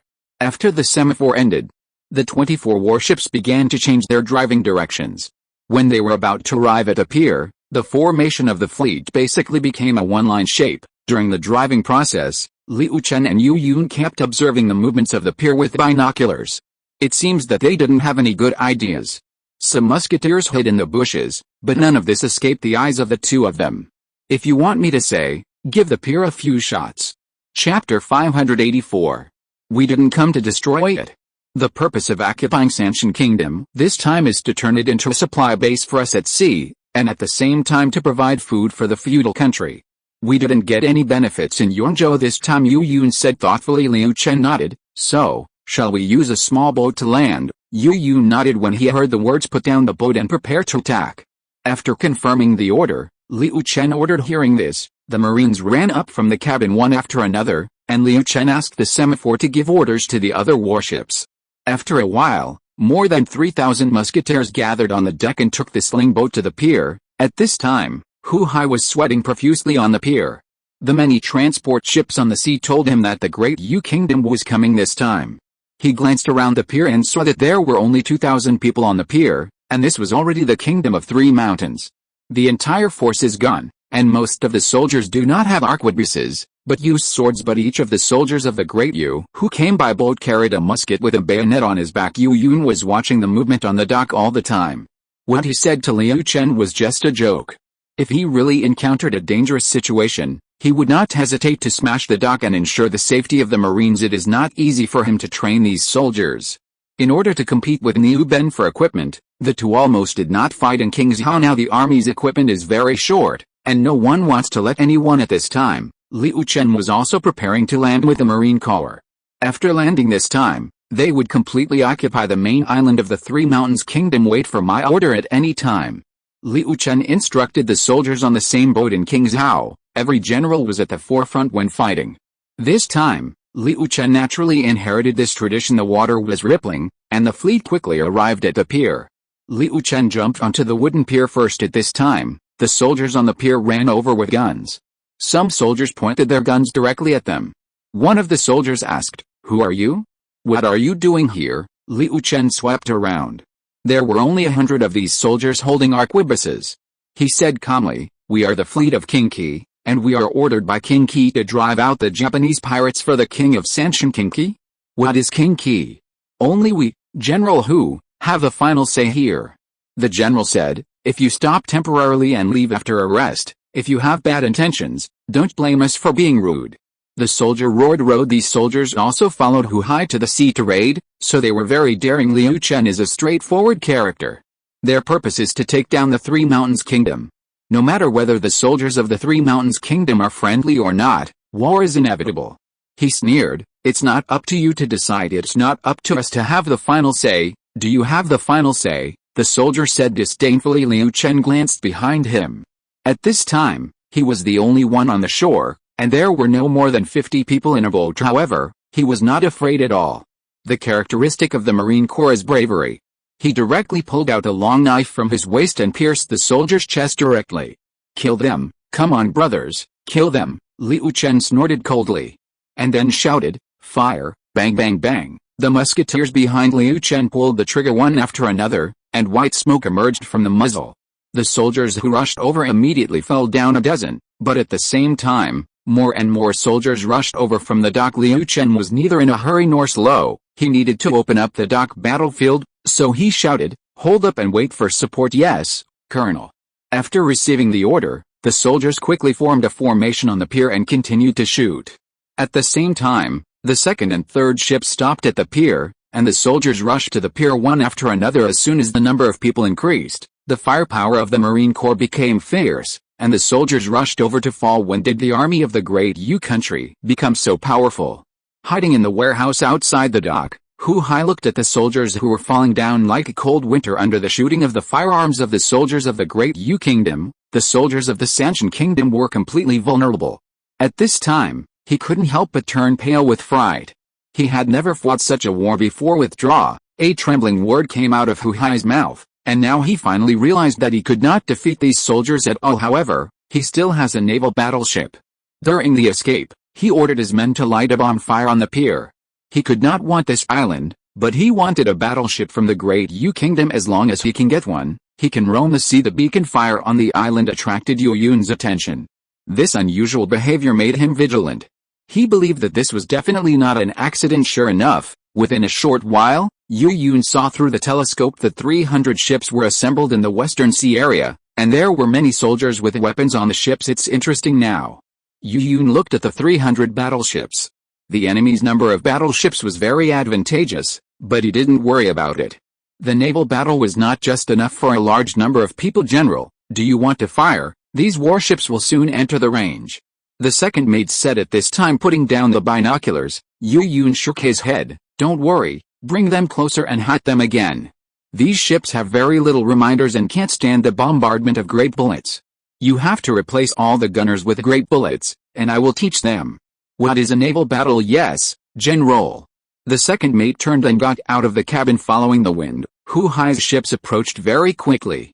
In half an hour, more than 300 pirate ships reached the sea area 500 meters away from the fleet. On the warship, the semaphore hands kept semaphore, and the artillerymen of the 10 warships were all in place. On the outer side, the firing ports of the Galen ship were opened one by one, and all the artillery pieces were pushed out, aiming the muzzles at the Three Mountains Kingdom. Naval battleship. When black smoke rose from the dock, Murayama Kaiming ordered the fleet to start moving forward. He was the Japanese who was with Hu Hai. As the fleet approached the King Zhao fleet, Murayama Kaiming became more and more uneasy. He felt a little unusual. When any fleet faced hundreds of pirate ships, either fleeing or defending soldiers would pour out of the ship, but these dozen warships did not move at all. But the side suddenly opened a lot. From the square mouth, some black tubular objects stick out, and the deck of the ship has been calm, as if not caring at all. But despite this, the smoke rising from the pier was already conveying Hu Hai's order to capture these warships. "Kill." The huge battleship was in front of him. The soldiers raised their weapons and shouted, and at this moment, a deafening voice resounded in the sky, and Murayama Kaiming saw countless firelights on the opposite side, followed by black. The ball flew over like lightning. Chapter 585. Control the whole island. Boom boom boom, the black iron ball hit the pirate ship with a dull sound. A pirate ship was instantly shattered by dozens of cannonballs. Some soldiers were directly hit by the cannonballs, and the whole person was smashed into mud. Fear, deep fear. The shouts of the soldiers of the Three Mountains Kingdom instantly turned into grief, and the ships were torn apart, and the entire fleet was in chaos. Murayama Kaiming stood on the seaboat. There was no one on his sides. Countless shells whizzed past his ears and took away all his crew. He was speechless, his legs were shaking and he couldn't move. There were countless flying sawdust and blood in his eyes, and in the rumbling sound, the ships sank one by one. Yu Yun looked at the group of soldiers fleeing everywhere and the desperate expressions on their faces, and once again fully realized the horror of this kind of weapon. Just 100 meters away, those pirates' warships were directly pierced by cannonballs, and a dozen cannonballs were enough to destroy them. A sea ship, and most of the pirates were directly hit by the dense shells. connected in a string and flew out. Seeing that they would not survive, the battle was fierce. There was nowhere for the ships of the Three Mountains Kingdom to escape. The ships that tried to escape were also sunk one by one. After half an hour, only pieces of wood and corpses were left floating on the sea. Stop shooting and catch a few live ones. Yu Yun gave the order. The navy of the Three Mountains Kingdom had completely collapsed, and there was no threat after his order was given. The fleet began to move, heading for the wrecked battleship, and the ropes were thrown down, and the soldiers who were not dead seemed to have grabbed the life-saving straw and climbed up the ropes. General, let's catch a Japanese. When Yu Yun was staring at the sea, a soldier threw a trembling man in front of Yu Yun. According to those soldiers, he was the one sent by the Japanese to monitor Huhai people, and besides this pier, there is also a pier where some Japanese pirate ships are parked. Glancing at the Japanese, he said, "What's your name?" "The little one is called Murayama Kaiming." At this time, Murayama Kaiming was so frightened that he didn't dare to hide anything. Yu Yun sneered, "You should know where the pier is. Lead the way now, or I'll throw you down to feed the fish." "Yes, yes." Murayama Kaiming nodded his head like garlic. At this time, Liu Chen had been chasing for nearly 40 minutes on the coast. After crossing a hillside, he was suddenly enlightened. It turned out that outside the woods, there was a semicircular sea area surrounded by mountains. It is very hidden. When the fleet arrived, they were blocked by the woods and did not see the bay. The fleeing soldiers were running down the hillside one by one. On the beach side, there were more than 100 seaboats of different sizes, some of which had already started to flee, and the people on the boats were all dressed as Japanese pirates. "Follow me," Liu Chen shouted, and rushed down one by one, and the Marines rushed down after seeing this. He had heard the sound of cannons just now. Presumably the fleet had already started a war, and after taking this pier, they really took control of this sea area. At this time, the soldiers of the Three Mountains Kingdom had no interest in fighting. Liu Chen occupied another wharf more than 10 miles apart without any effort. At the same time, he also seized more than a dozen warships, and there was nothing he could do about the warships that had escaped. But just for a while, he saw the fleet led by Yu Yun sailing into the bay, and at the same time, the thunderous cannon sounded again. After a while of shelling, Yu Yun ordered the fleet to sail into this bay. On the way, Murayama Kaiming had already explained the characteristics of this excellent bay. According to him, the seawater of this bay is very deep and more than 10 meters, so it is very suitable for ships. They have only recently built a wharf here as a new wharf for Japanese pirates. The battleships docked one after another, and Yu Yun got off the ship. "Who are these people?" There were thousands of people squatting on the dock. Yu Yun couldn't help asking, "General, these are the people of the Great Yu Kingdom. They were captured by Huhai and used as slaves." Liu Chen said, "Find a few people to lead the way. We are going to talk to the kingdom of the Three Mountains Kingdom." Yu Yun said. After a moment of thought, the two nodded. Although Huhai and the Japanese pirates on the island were driven away, they still occupied the island, and to completely occupy the island, they had to talk to the king of the Three Mountains Kingdom. Moreover, according to Xiaoming's plan, they had to temporarily station troops on the island to prevent Japanese pirates from counterattacking. After all, it was too close to the Japanese country. Yu Yun's proposal was approved by the two people, and in addition to the garrison, they also had to build a bastion to guard against the enemy. These slaves were still available for the time being, and in addition to these slaves, they also captured many soldiers who surrendered. The bastion needs to be mined for rock, and now it is the most suitable for these prisoners of war. His Royal Highness may be a little worried. Why do you need a bastion to deal with the soldiers on this island? Liu Chen said, "You are wrong. These bastions are not to deal with the people here, but to deal with the Japanese pirates, and these are not our concern. His Highness naturally has his considerations. Our duty is to carry out the task, and now we still follow take the road to the residential area." Yu Yun said yes. Liu Chen said. Having said that, the two of them set out for the island with the soldiers. After passing through the woods in front of the pier, the light in front of them suddenly became clear. At this time, in front of them were many rice fields, and at the end of the rice fields were dense houses, which were no different from the buildings in the Great Yu Kingdom. "The king's palace is in the center of the city," said the people who led the way. "He was caught on the island 5 years ago and is familiar with everything here." Yu Yun and Liu Chen nodded and led the army to continue to advance towards the island. After walking 20 miles, they arrived at the residential area. The people who led the way on the way here introduced them to them. The characters of the Three Mountains Kingdom are the same as those of the Great Yu Kingdom, and the clothes are exactly the same. However, after being occupied by Japanese pirates, Some dignitaries on the island have put on kimonos, and they have also learned how to use Japanese pirates' language. Some common people's children were also required to learn the Japanese language. The arrival of the army aroused the vigilance of the islanders, who hid in their homes and watched them through the cracks in their windows. Yu Yun didn't care. He knew the situation on the island. This island country with a population of 200,000 had very few troops. Because of this, they were like grass on the wall to survive in the gap between the Japanese pirates and the Great Yu Kingdom. But from now on, there will be no Three Mountains Kingdom anymore. From now on, this place will be part of the territory of the feudal kingdom. Chapter 586. The warm sea breeze whistled past, and the soil on the ground was still damp, as if it had just rained. Under the leadership of Xia Chengmo, Yu Yun and Liu Chen soon arrived at the royal city of the Three Mountains Kingdom. After passing through the dwellings, a city wall made of stone appeared in front of everyone. The stone of the city wall was cyan, and some green moss grew between the gaps. The height of the city wall is about 5 meters, extending from north to south, protecting the royal city of the Ryukyu Kingdom. In the middle, General, this is the one who entered the royal city, Yigiguan. Xia Chengmo said to Yu Yun at this time. In front of everyone was a very narrow pass. The gate of the pass was only 3 meters high and 2 meters wide. Above the gate was a small tower. This kind of tower is very common in Dao Kingdom. Similar to the structure of pavilion, the heavily armed army came to the front of the pass, and the hundreds of soldiers on the city wall immediately became tense, and a dozen or so archers aimed at them with bows and arrows. "Who are you?" the soldier on the tower asked in a trembling voice. They had heard the sound of cannons and gunshots in the direction of the pier just now, so now they were very wary of this group of strangers. Yu Yun glanced at these soldiers.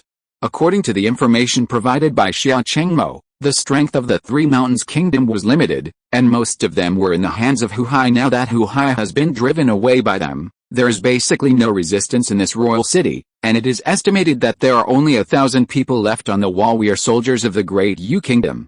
We drove the Japanese pirates and Hu Hai away. Now quickly open the city gate.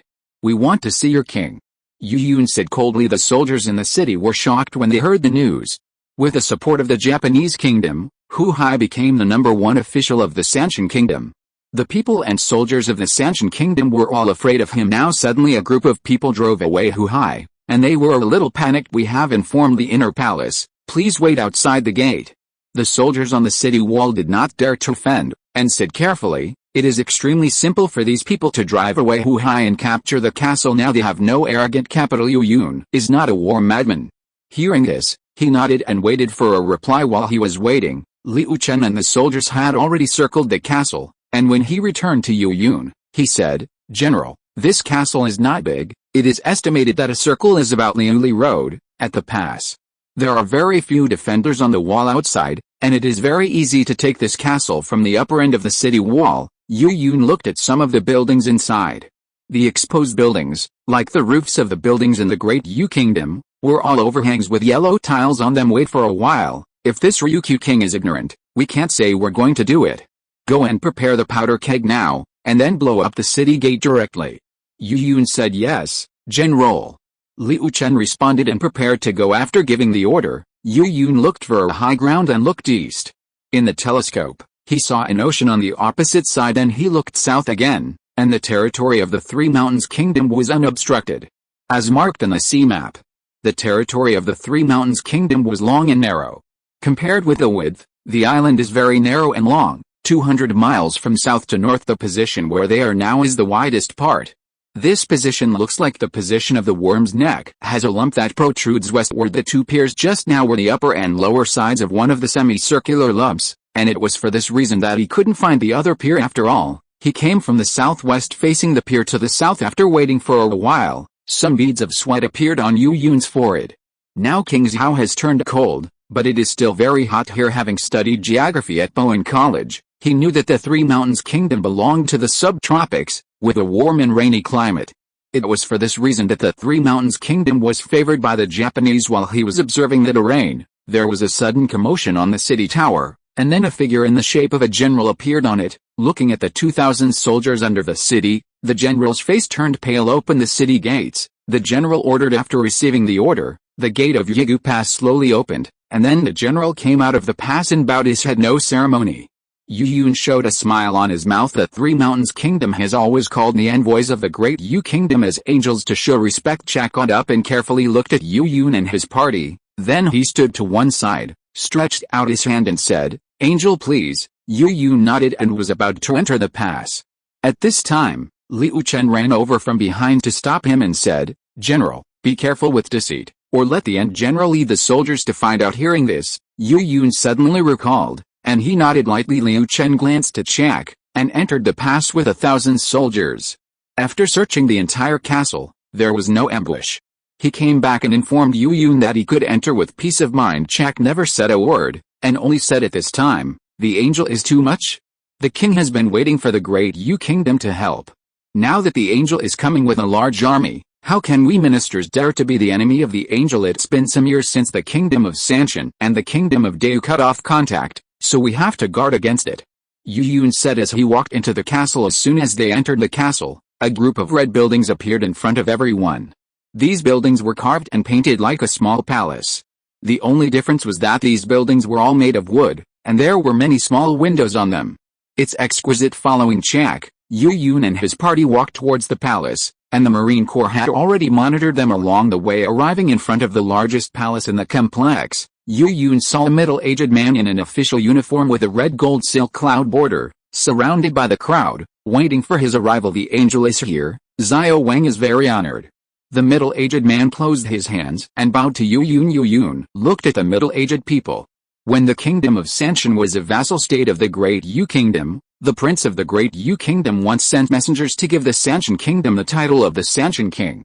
At this time, the king called himself Xiao Wang. However, seeing these people in a hurry, Yu Yun realized that they must have changed their clothes just now. He didn't care, but said bluntly, "This time I will expel the Japanese pirates in the name of King Qi of the Great Yu Kingdom, reintegrate the kingdom of Sanshan into the vassal state of the Great Yu Kingdom." Do you know what the king of Sanshan wants? Yu Yun's words are a bit strong.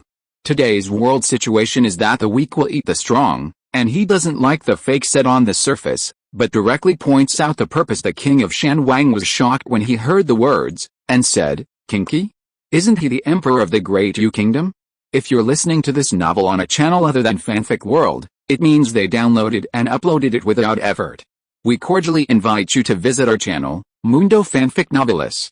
There you'll find the original version of this story, and you can explore many other novels of various genres. We're waiting for you to immerse yourself in a world of incredible novels. Chapter 587. What? Don't you want to? Yu Yun's voice was cold. He didn't want to talk too much with the Three Mountain Kings.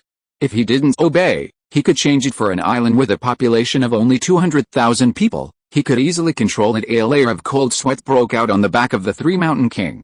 In fact, he did not have any ability to challenge this army, and before this army came, the power of the kingdom was controlled by Hu Hai, and now he just wants to take this opportunity to regain power. Yes, yes. The king of Three Mountains smiled, and he said, "It's just that the angel saw it too. My king has been harassed by the Japanese country. It is a good thing for the angel to drive the Japanese pirates away this time. It will make a comeback soon, and the kingdom will be poisoned by Japanese pirates again. So Xiao Wang hopes that the angels can station troops in the kingdom to guard against Japanese pirates and keep the kingdom's eternal peace." Yu Yun said lightly, "As long as you can obey His Highness King Qi's orders, the position of King of the Three Mountains will always be yours. This will ensure that characters like Hu Hai will not appear again. Of course, the garrison is also within our consideration, but in the end, it all depends on your performance." The capture of the Sanshan Kingdom this time, according to Xiao Ming's intention, was ready to garrison the army. In the past, it was because of the indifference of the Great Yu Kingdom that the Sanshan Kingdom was eventually annexed by the Japanese kingdom. Yu Yun holds the trump card in his heart, and knows that the current Three Mountain Kings have no real power. The purpose of his words is to completely control the Three Mountain Kings. Although the Three Mountains Kingdom will be merged into the territory of Fenguo this time, Xiao Ming has no extra officials to send to the island, so the Three Mountain Kings will still be the ruler of the island, and the island's garrison will supervise them. The kingdom truly became the first overseas colony of the Yu Kingdom. Little Wang obeys the angel's orders. The Three Mountain Kings were overjoyed when Hu Hai was on the island. He was just a puppet, but now that he truly holds the kingship, he doesn't care who he pays tribute to. Yu Yun nodded in satisfaction. The attitude of the Three Mountain Kings satisfied him. Otherwise he would have to spend some weeks to change for another king next. Yu Yun and the three mountain kings clarified the materials for tribute after the Hua kingdom occupied the Sanshan kingdom. The Mountain King kingdom would provide a large amount of food for the Hua kingdom every harvest season, although there are only 200,000 people on the island, but because of the pleasant climate on the island, the grain is abundant every year. And the harvested grain is quite impressive. The angel came at the right time. The rice in this field is about to be harvested. This time the grain can be delivered to King Zhao. I hope the angel can speak a few words for the little king in front of King Qi. The king of Sanshan said when Yu Yun communicated with him. He briefly talked about the situation of King Zhao, and now he has some understanding of King Zhao. It's natural. As long as the food arrives in King Zhao, His Highness will be very happy, and then your status will be more stable. When he landed, Yu Yun noticed the rice in the field. At this time, the rice ears of the rice had turned yellow. Ready to harvest right away. Hearing that, the three mountain kings gave another burst of thanks. In addition to rice, another source of income for the three mountains kingdom is fishing. For this reason, Yu Yun went back this time to teach the craftsmen of the Three Mountains Kingdom the technique of trawling. In this way, Sanshan Kingdom can continue to provide seafood to King Zhao. After talking about the supply of food, Yu Yun finally talked about the construction of the bastion. Since he decided to garrison the army, the bastion must be built. The reason is very simple. This time, he only plans to garrison 1,000 troops on the island. With his 1,000 troops and the defense of the bastion, even if the Japanese pirates attack here, the reinforcements will have time to come and support. After all, there will be food in the bastion and artillery on the city wall, and 1,000 people will be enough to resist the Japanese pirates for a period of time. After clarifying the plan on the island, Yu Yun was invited by the three mountain kings to have a dinner together. He arrived in the morning, and now that it is night, he can only rest on the island. The next day, he sent a battleship back to send back the news of the occupation of the Three Mountains Kingdom. 5 days later, the news of the capture of the Shanhua Kingdom reached the King Zhao government. The Three Mountains Kingdom can provide 600,000 shi of food for King Zhao this time? Pang Yukin said in shock. Fiji was puzzled. His Royal Highness, Chang'an also has a tribute record from the Three Mountains Kingdom. The Mountain King Kingdom is only a tribute to some corals, gold and silver statues. Why is it providing so much food for His Highness this time? This time is not that time. At that time, the Sanshan Kingdom was a vassal state of the Great Yu Kingdom, but now it is our colony. Xiao Ming said lightly, and now the status of the Sanshan Kingdom in his heart is only in this list. After all, this is a country independent of the Great Yu Kingdom, and the people still do not agree with the Great Yu Kingdom, but after he implements education on the island, this place will eventually become the Hawaii of the Great Yu Kingdom, not the Hawaii of the Japanese Kingdom. Fiji had just come into contact with the concept of colonization. He said, Your Highness, is this appropriate? This is the way to conquer the world, with kingship rather than dominance. If you don't follow the path of kindness, you will lose people's hearts. In the future, who will regard the Great Yu Kingdom as the kingdom of heaven? Go to the country. Hearing this, Xiao Ming's brows furrowed, and he said, Elder Fei Jack, govern the world with kingship rather than overlordship, and fight for the world with hegemony rather than overlordship. Now the world is undecided. Is this kingship too early? And the surrounding barbarians are afraid of power but not virtuous. My country of Great Yu has blessed the surrounding barbarians, but they are often bullied by them when they are poor and weak. At this time, have they ever thought about treating them to the country of Great Yu? Mercy, Your Highness, this. Fiji was suddenly speechless. After a pause, Xiao Ming said, You keep your mouth shut. Why are all the monarchs of the Great Yu Kingdom treating the common people like a dog, but treating the barbarian phoenix like a guest? Fiji's face turned white and red and white. This time Xiao Ming seemed very angry. He sighed in his heart. He finally understood why King Zhao was so unique, because Xiao Ming's ideas were very unique. Seeing that Fiji was reprimanded, Pang Yukin swallowed the words in his throat. In fact, his and Fiji's views were inseparable. Now that Fiji is blocking the knife, he will not say it originally. Xiao Ming was very happy with the news that the Three Mountains Kingdom had obtained it, but at this time it was all destroyed by Fiji.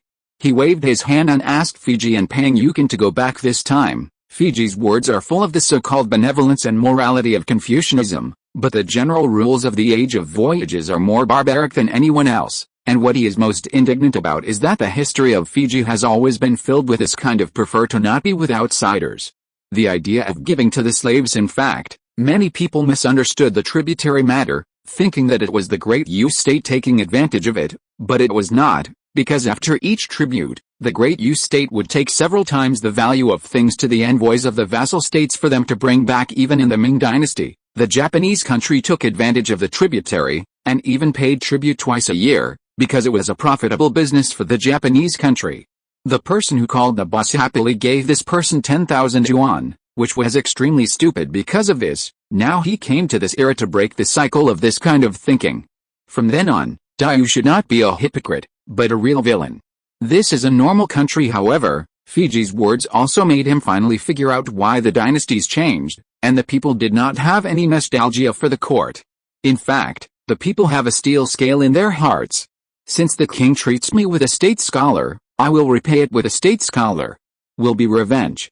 Chapter 588. The sweet potato has arrived. Outside the palace, Fiji and Pang Yukin walked side by side. The scolded Fiji said depressedly, "Hey, His Highness's temper is really elusive. Did I say something wrong? Since ancient times, all dynasties have been like this to foreign vassal states." Elder Fiji, no matter right or wrong, but at least it's wrong for His Highness. But thinking about it carefully, it seems that what His Highness said is not wrong, such as the Three Mountains Kingdom. If we still treat it in the previous way, this will not happen.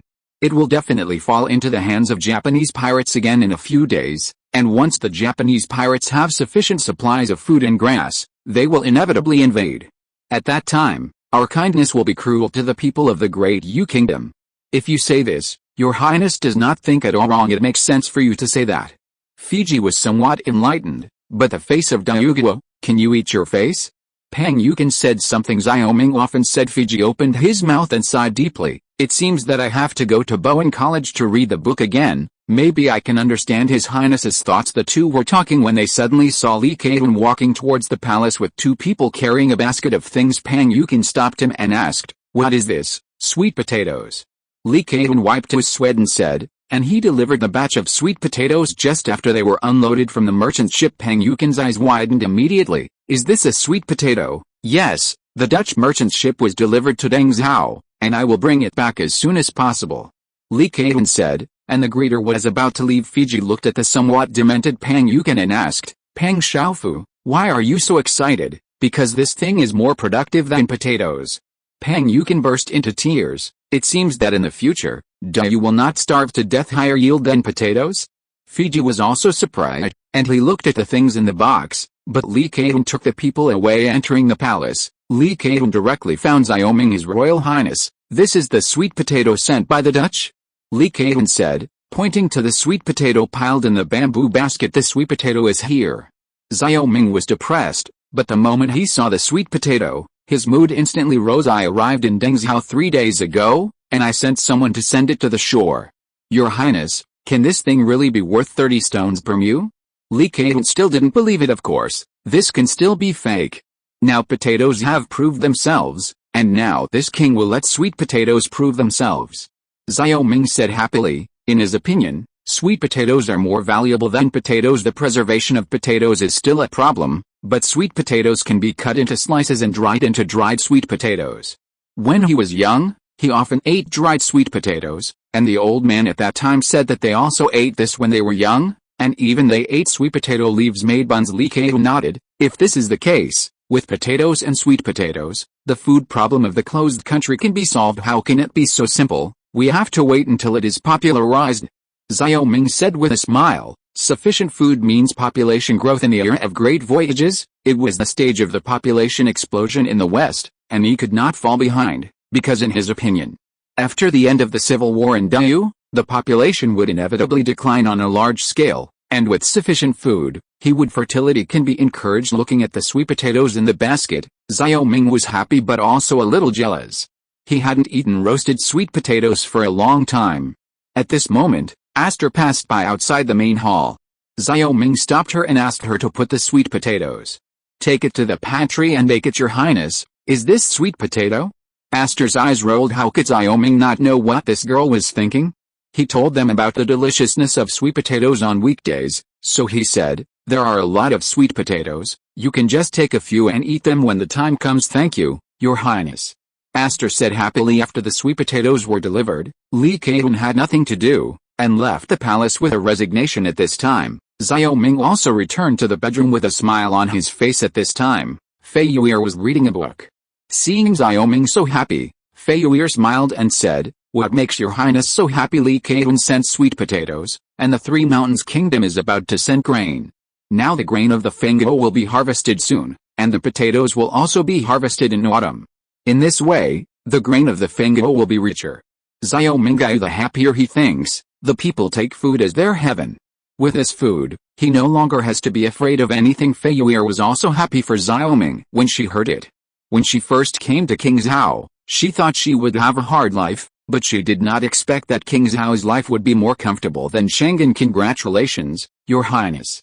Fei Yu'er smiled. Xiao Ming suddenly felt proud when he heard the words. The construction of the feudal kingdom was progressing steadily, and his heart became more and more stable. While the two were talking, the pantry had turned into a pot of porridge, and the aroma of roasted sweet potatoes attracted Luluo and Xiaohun. After learning that this was the sweet potato in Xiao Ming's mouth, the two girls suddenly became greedy and rushed to grab it.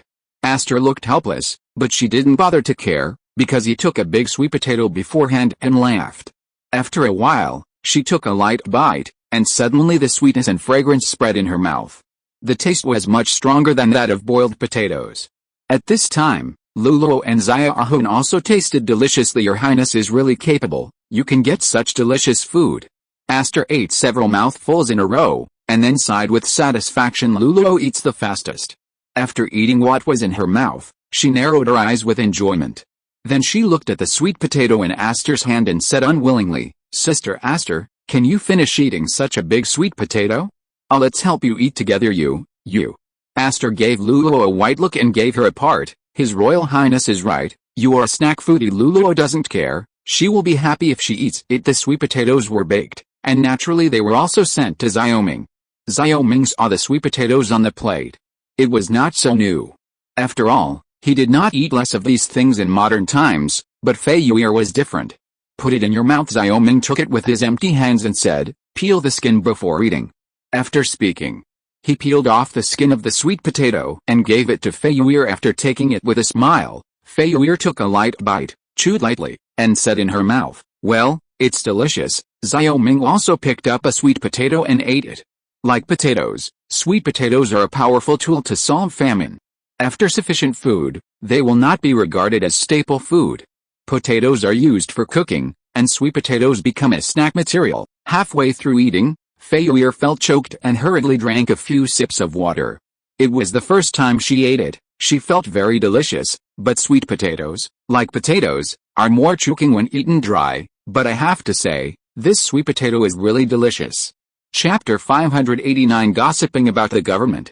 The bedroom is wrapped in the sweet smell of roasted sweet potatoes. Xiao Ming and Fei Yu'er took one and ate it deliciously. Of course, he didn't forget Concubine Zhen.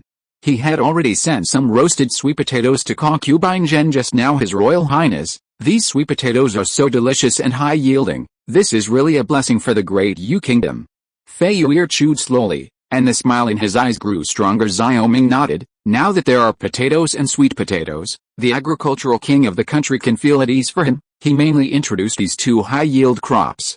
As for other economic crops, he was not in a hurry. After all, the people of Deu now only pursue food and clothing, rather than extravagant nutritional matching like modern people. Fei Yu nodded, and then she said, "Not only does Your Highness not need to worry about agriculture now, but now His Highness the textile industry does not have to worry about it."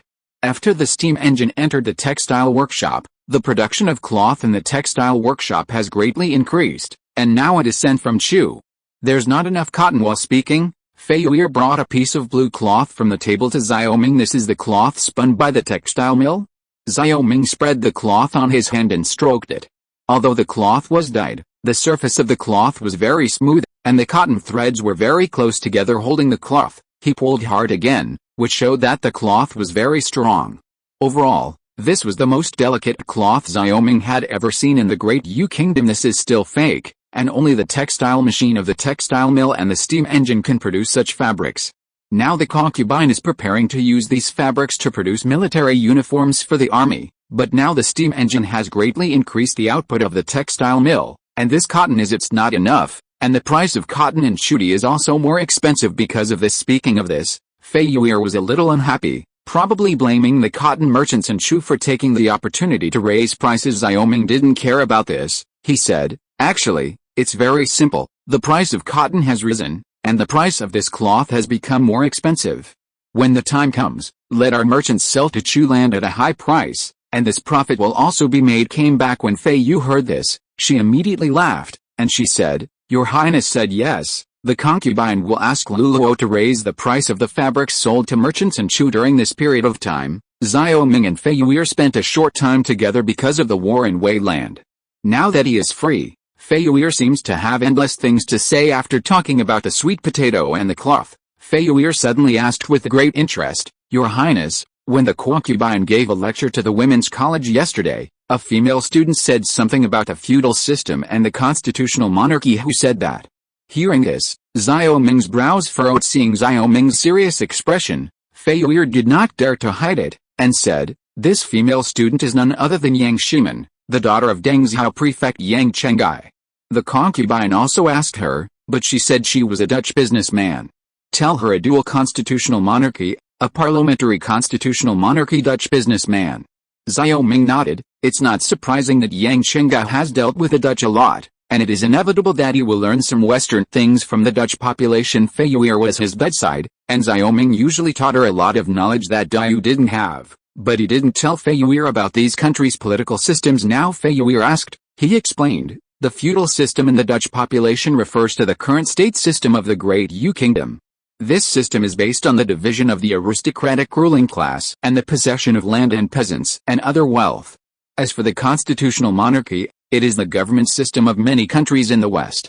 Generally speaking, the constitutional monarchy is divided into dual constitutional monarchy and parliamentary constitutional monarchy." Fei Yu'er showed interest.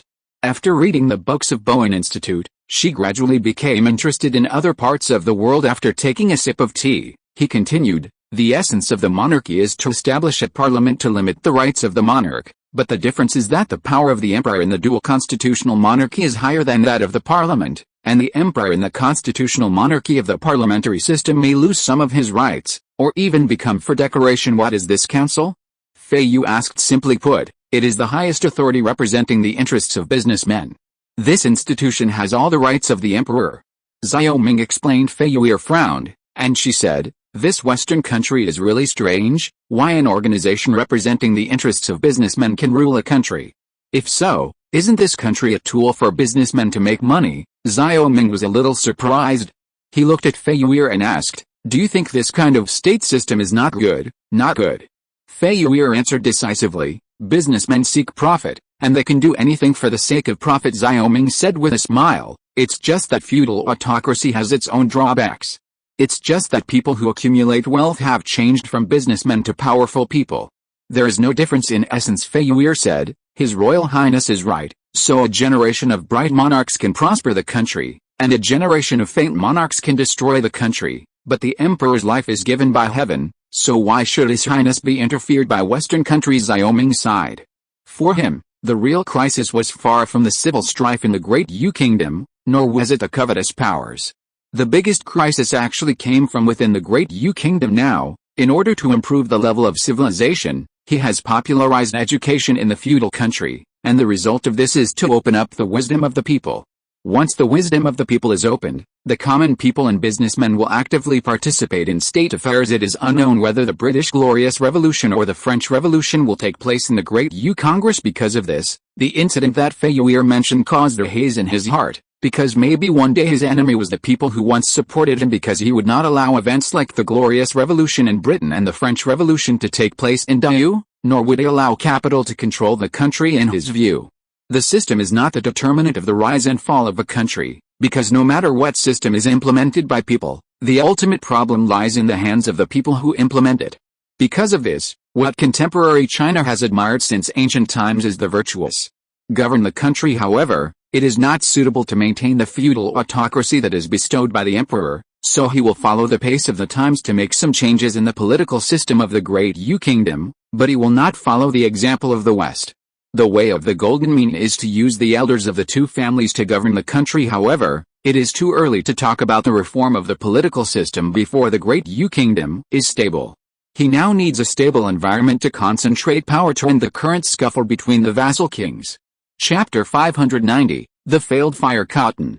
P.S. I'm sorry, but the post-resignation process delayed the update. Today, with the intervention of the Labor Bureau, the salary was settled, and the snail was completely liberated. Next, the snail continued to make more compensation for everyone. The candles in the bedroom were flickering, and the night outside was pitch black. Xiao Ming pondered for a while and said, "This king has already made up his mind, but now that someone in the women's college mentions you, you should be properly guided. You must not let some disregard in the overall situation spread among the students." "Yes, Your Highness." Fei Yu'er said softly. Xiao Ming nodded. Disturbing the internal affairs of the country has always been a Western specialty. He didn't want the Great Yu Kingdom to fall into civil strife before it was revived.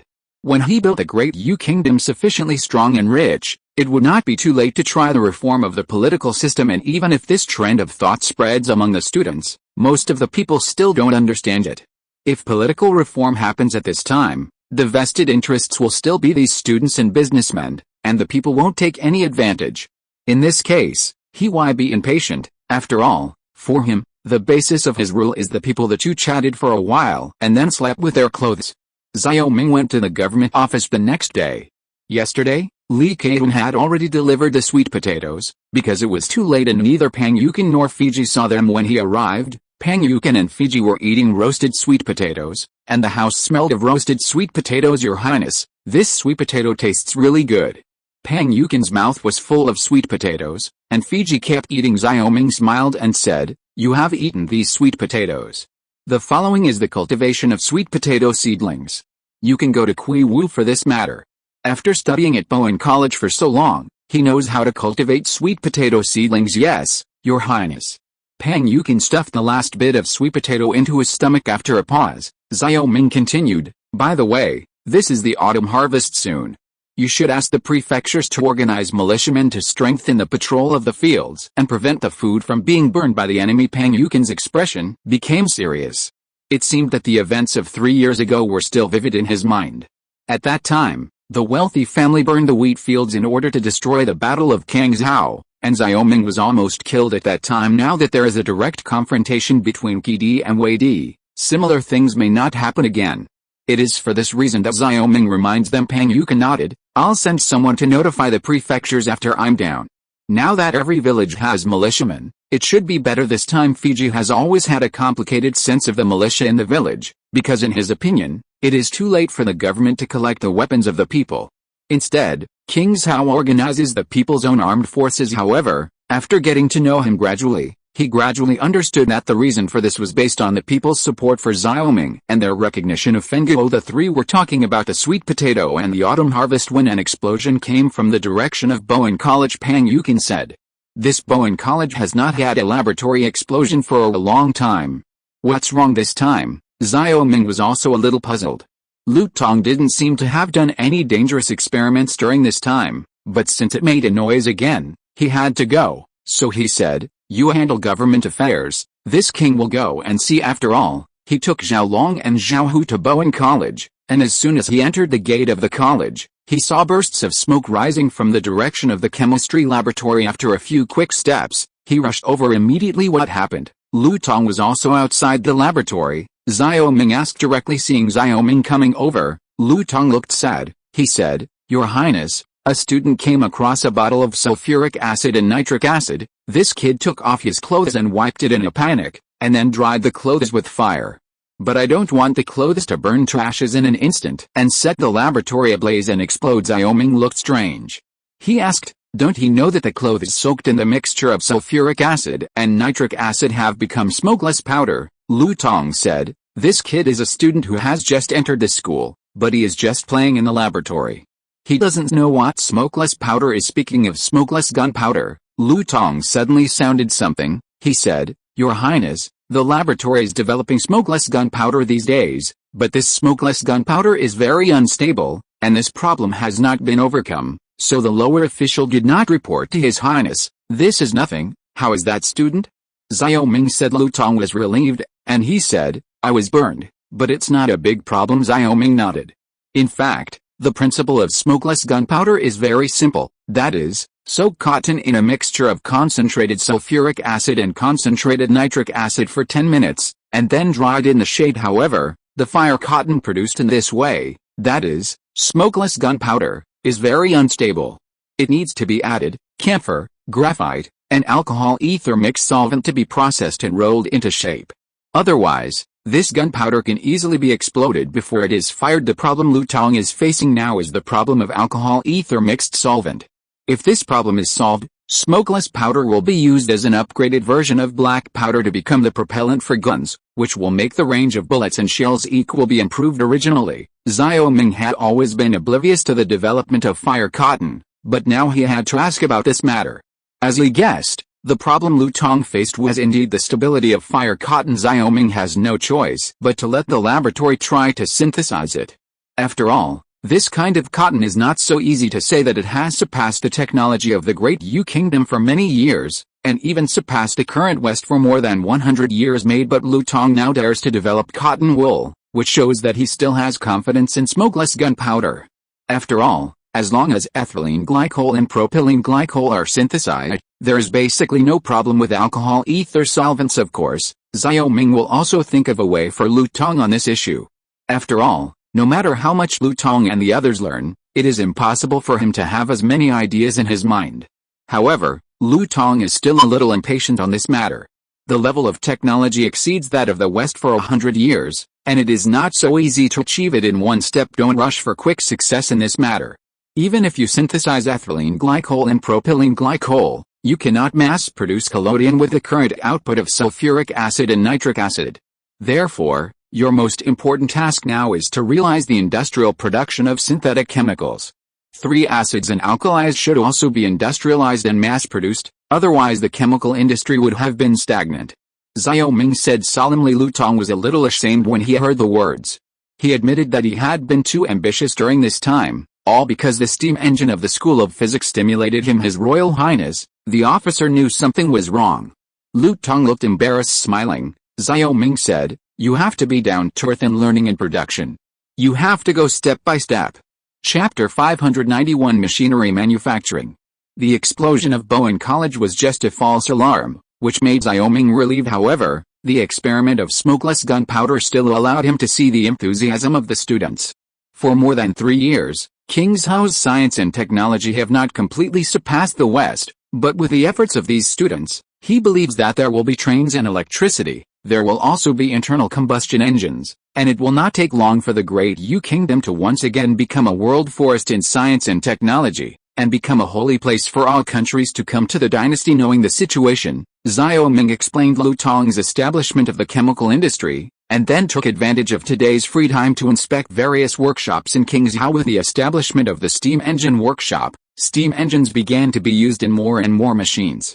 During the attack on Weidi, steam engines were used for drilling machines, steam engines for boring machines, and steam engines for milling machines and grinders. Now not only the production speed of gun barrels is increasing day by day, but also the production speed of spare parts for flintlock guns is greatly accelerated, because the craftsmen do not need to use traditional manual grinding methods, but directly use mechanical grinding. In addition to the speeding up of the military industry under the impetus of steam engines, the textile industry in charge of Feiyu is also booming, and the output and quality of cloth have been greatly improved. However, this is only part of the role of the steam engine.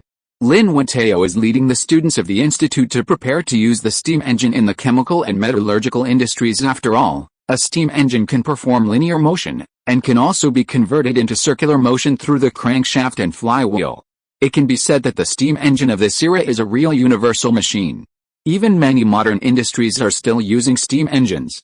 Now his only regret is that at present, only steam engines can be transported in a small area such as Kingshou. As for other states and counties, they are now rarely affected by steam engines. However, the beginning of everything is difficult, and the meal must be eaten one bite at a time. When he arrived at the workshop area, Xiaoming first went to the steel workshop. Now Lin Wentao has installed 2 steam engines here. When he arrived, the steam engine was driving the bellows to continuously blow air into the converter. Below the converter is the burning coal. There are craftsmen who supervise the molten steel on the observation platform above the converter. Once the molten steel is refined, the craftsmen below will pull the converter to tilt the converter. At this time, The molten steel in the converter will flow out along the tapping port, and flow down from the groove on the other side into various molds for shaping. In addition to the use of steam power in the bellows, today's iron and steel workshops also have their own forging hammers, but they are different from hydraulic forging hammers, which use steam-powered stable forging hammers. Some large steel structures are gradually formed under the beating of this hammer. Very satisfied with the reform of the steel workshop, Xiaoming went to the paper workshop again.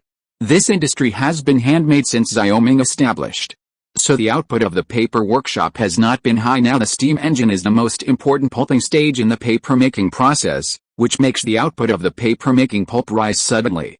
Now the craftsmen only need to focus on the later work of surfing the internet and pressing. As a result, most of the craftsmen are freed to invest in the later work. The amount of paper production is also overturned. After leaving the paper mill, Xiaoming went to the white sugar workshop again. Just like the pulping stage of paper-making materials, the sugarcane chewing work in the white sugar workshop is also handed over to the steam engine. When combining the steam engine with other machines, Xiaoming naturally did not forget to hand over the structure of these simple machines to Lin Wentao. These crushers were produced by Lin Wentao and others, instructing the craftsmen in the steel workshop. After all, the structure of the crusher is very simple, but it is a large cylinder with a fan blade turbine-like structure in it. Knowing the current pilot experiments of the steam engine, Xiaoming finally went to Lin Wentao's steam engine workshop. In order to facilitate the acquisition of raw materials, the steam engine workshop was located inside the workshop area, only 1 kilometer away from the steel workshop. When he arrived at the workshop, Lin Wentao was talking to the students in the workshop's research room. His Royal Highness. Seeing Xiaoming's arrival, Lin Wentao saluted, and the students in the laboratory looked excited. Nodding his head, Xiaoming looked at the picture on the blackboard in the research room and said, "Are you studying the conveyor belt of the coal mine?" "Yes, Your Highness. Steam engines need a lot of coal, but there are not many coal mines in Qingzhou, and most of them are deep mines. If you use steam engines to pump water and transfer coal, the output of the mining area will increase a lot, and once the coal mines can be used, other mines it can also be used, so that the metallurgical industry in Qingzhou can develop." Lin Wentao said, "His Royal Highness once said that what Qingzhou lacks now is raw materials, and the lower official thought about getting the machinery needed for the mine first." Hearing this, Xiaoming smiled gratified. In the past 3 or 4 years, these students have made great progress day by day. After all, he worked hard every day to write technical books, and it was not in vain. You really want what this king thinks, but what this king wants to tell you this time is to directly separate the machinery from the steam engine, and let some students of the Research Institute be responsible for the research of machinery in various industries. Xiaoming said, "In modern mechanics, it is an independent discipline. What the steam engine provides is only the power, and the machinery is the purpose of the power used. Now, with a steam engine, Xiaoming can teach the mechanical knowledge in the technology library to Lin Wentao and others." Lin Wentao thought for a while. The main work of the Research Institute has really shifted from steam engines to machinery. He said to Xiaoming, "Your Highness, this is also possible. Now some machines are made from scratch. We need to specialize some people to take charge." Xiaoming smiled. Bowen College's books are only part of it. It can be said that it is only simple junior high school knowledge plus some high school knowledge. While mechanics is a serious university major, and in order to prevent technology leaks, he has always picked out important technologies from books and collected them into books for individual laboratories and research institutes to study. So he said, "It's a waste of time to start from scratch. This king will give you a mechanical book. You only need to compare the books to manufacture the machines of various industries in the book." Lin Wentao was a little shocked.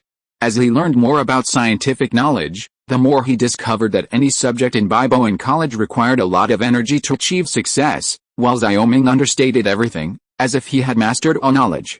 Very sophisticated. Thinking of this, he admired Xiaoming more and more.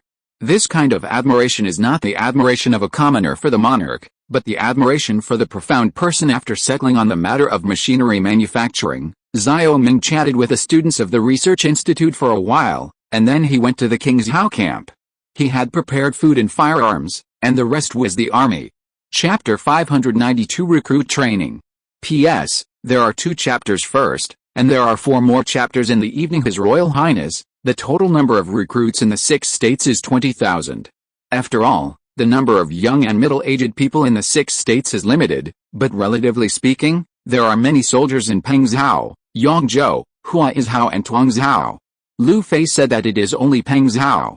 There are 10,000 recruits, and the total number of recruits from Hua Zhao is about 25,000, and the number of recruits reported by Yi Qingyan is slightly more than that of Lu Fei, a total of 30,000. In the tent of the King Zhao camp, Niu Ben reported the recruitment matters to Xiaoming during this period 75,000 people.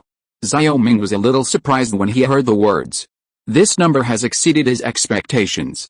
After all, the recruits joined the army voluntarily, not by force. Niu Ben nodded with a proud look on his face. He said, "We lost 3,000 soldiers in the Battle of Wei Land, and now these soldiers are made up. The total number of troops in Fengguo is 160,000, of which 10 are infantry. 10,000, 40,000 cavalry and 20,000 charioteers, 160,000 people. The annual military salary is close to 2 million taels, and this does not include the consumption of silver horses and equipment." Xiaoming sighed and said, if it wasn't for the war, he really didn't want to maintain this. With a huge army, the number of recruits recruited this time almost catches up with the number of previous veterans. Niu Ben said, His Royal Highness, the number of our soldiers is not too many. According to the last commander, the King of Wei, the King of Yan, the King of Liang, and the King of Zhao are all recruiting soldiers, and some even directly recruit strong soldiers to fill the army. In chaos, who doesn't want to fight the world with heavy troops in hand? You are right, it's just that these vassal kings are now causing anger and resentment, and this king can't follow them. A stable rear is the foundation of conquest, and soldiers are not expensive. Now the number of troops has reached this king. The number in mind, the 4 states that are now being won are able to feed these 75,000 people. Yes, Your Highness. Niu Ben said also, you can't be slack when recruiting new recruits for training. You have to train them as rigorously as you train the King Zhao army. Xiaoming said, His Royal Highness, if the last commander can't do this well, it's better to go back to farming. Niu Ben laughed a few times, and then he pointed to the school field outside and said, please look at Your Highness, that is the new recruits who are being trained. According to the training manual, when these recruits first enter the barracks, they must first train their physical strength, endurance and discipline, and only when they are physically strong and able to strictly abide by discipline will they enter the musket loading and shooting training. Xiaoming looked outside and greeted Niu Ben to go to the school grounds with him to observe the training of these recruits different from the traditional training methods of the soldiers of the Great Yu Kingdom. Xiaoming's army now belongs to the modern army. So the training and subjects are naturally different from those of the feudal army. Because of this, recruits do not start training battle formations immediately after entering the army, but start physical training first. After all, if a soldier is powerless, his survival rate on the battlefield is still very low. In the camp just now, Niu Ben has explained it very thoroughly. Generally speaking, there are several requirements for training a feudal army into a modern army. One is the modern concept of nationality and state. The other is the high spirit of martial arts, and the soldier's morale.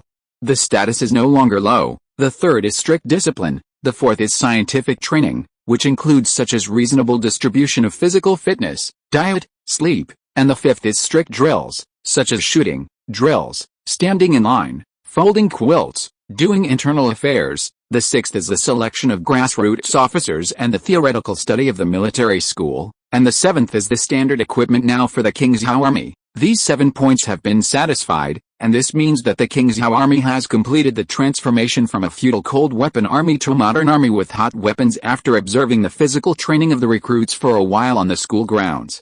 Xiaoming and Niu Ben walked towards a resting recruit camp. At this time, the soldiers of the recruit battalion were sitting on the ground and the military chief in the dark green uniform is explaining to the recruits what is a nation and what is a country. When the recruit battalion commander saw Xiaoming and Niu Ben approaching, he immediately shouted, all stand up, salute. Under Cheng Shi's order, the recruit stood up immediately and gave Niu Ben and Xiaoming a uniform salute. Seeing this, Xiaoming showed a satisfied smile. According to Niu Ben's words, the first thing these recruits do when they enter the camp is to learn to obey. Order, go ahead. Xiaoming said. He wanted to hear how the long history in the army gave the soldiers ideological education. After the soldiers sat down, the military chief talked about the Hall of Valor. Between words, being a soldier is a noble thing, and dying in battle is the most glorious place for a soldier to return. Next, the long history of the army recounted the history of the humiliation of Diu by the barbarians, and the soldiers gradually became excited. After all, The atrocities of the barbarians were not far away from them. After arousing the emotions of the soldiers, Chang Shi sang the battle song of the King's Hao army at the right time, and the soldiers blushed with excitement and sang along with Chang Shi. Xiaoming was relieved after observing the work of the military chief and the army. He looked in the direction of Jinling City in the south.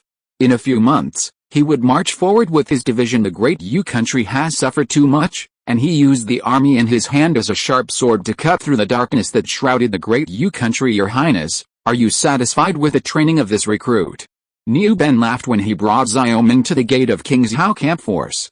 Xiaoming didn't want Niu Ben to be too complacent. He reminded, the only thing that makes this king dissatisfied is the selection of grassroots generals. The generals are all generals, and there are still a few generals like Zhu Sansi. In a few days, this king will split the military academy from the Bowen Academy to expand the training scale of grassroots generals. This time, you should choose more people without background. Excellent generals enter the study. Niu Ben nodded when he heard the words. It wasn't that he deliberately gave preferential treatment, but that most of the generals at the grassroots level were illiterate. To enter the academy, they had to be literate first. It was for this reason that he chose the person who could read first. Now that Xiaoming brought it up, he had to explain it. This reason? Xiaoming frowned, and he said, well, let me leave these generals' literacy to this king, and this king will teach them how to read. Yes, Your Highness. Niu Ben was a little envious. It would be a smoke on his ancestral grave for these guys to be able to teach King Qi in person. Xiaoming naturally has his own considerations.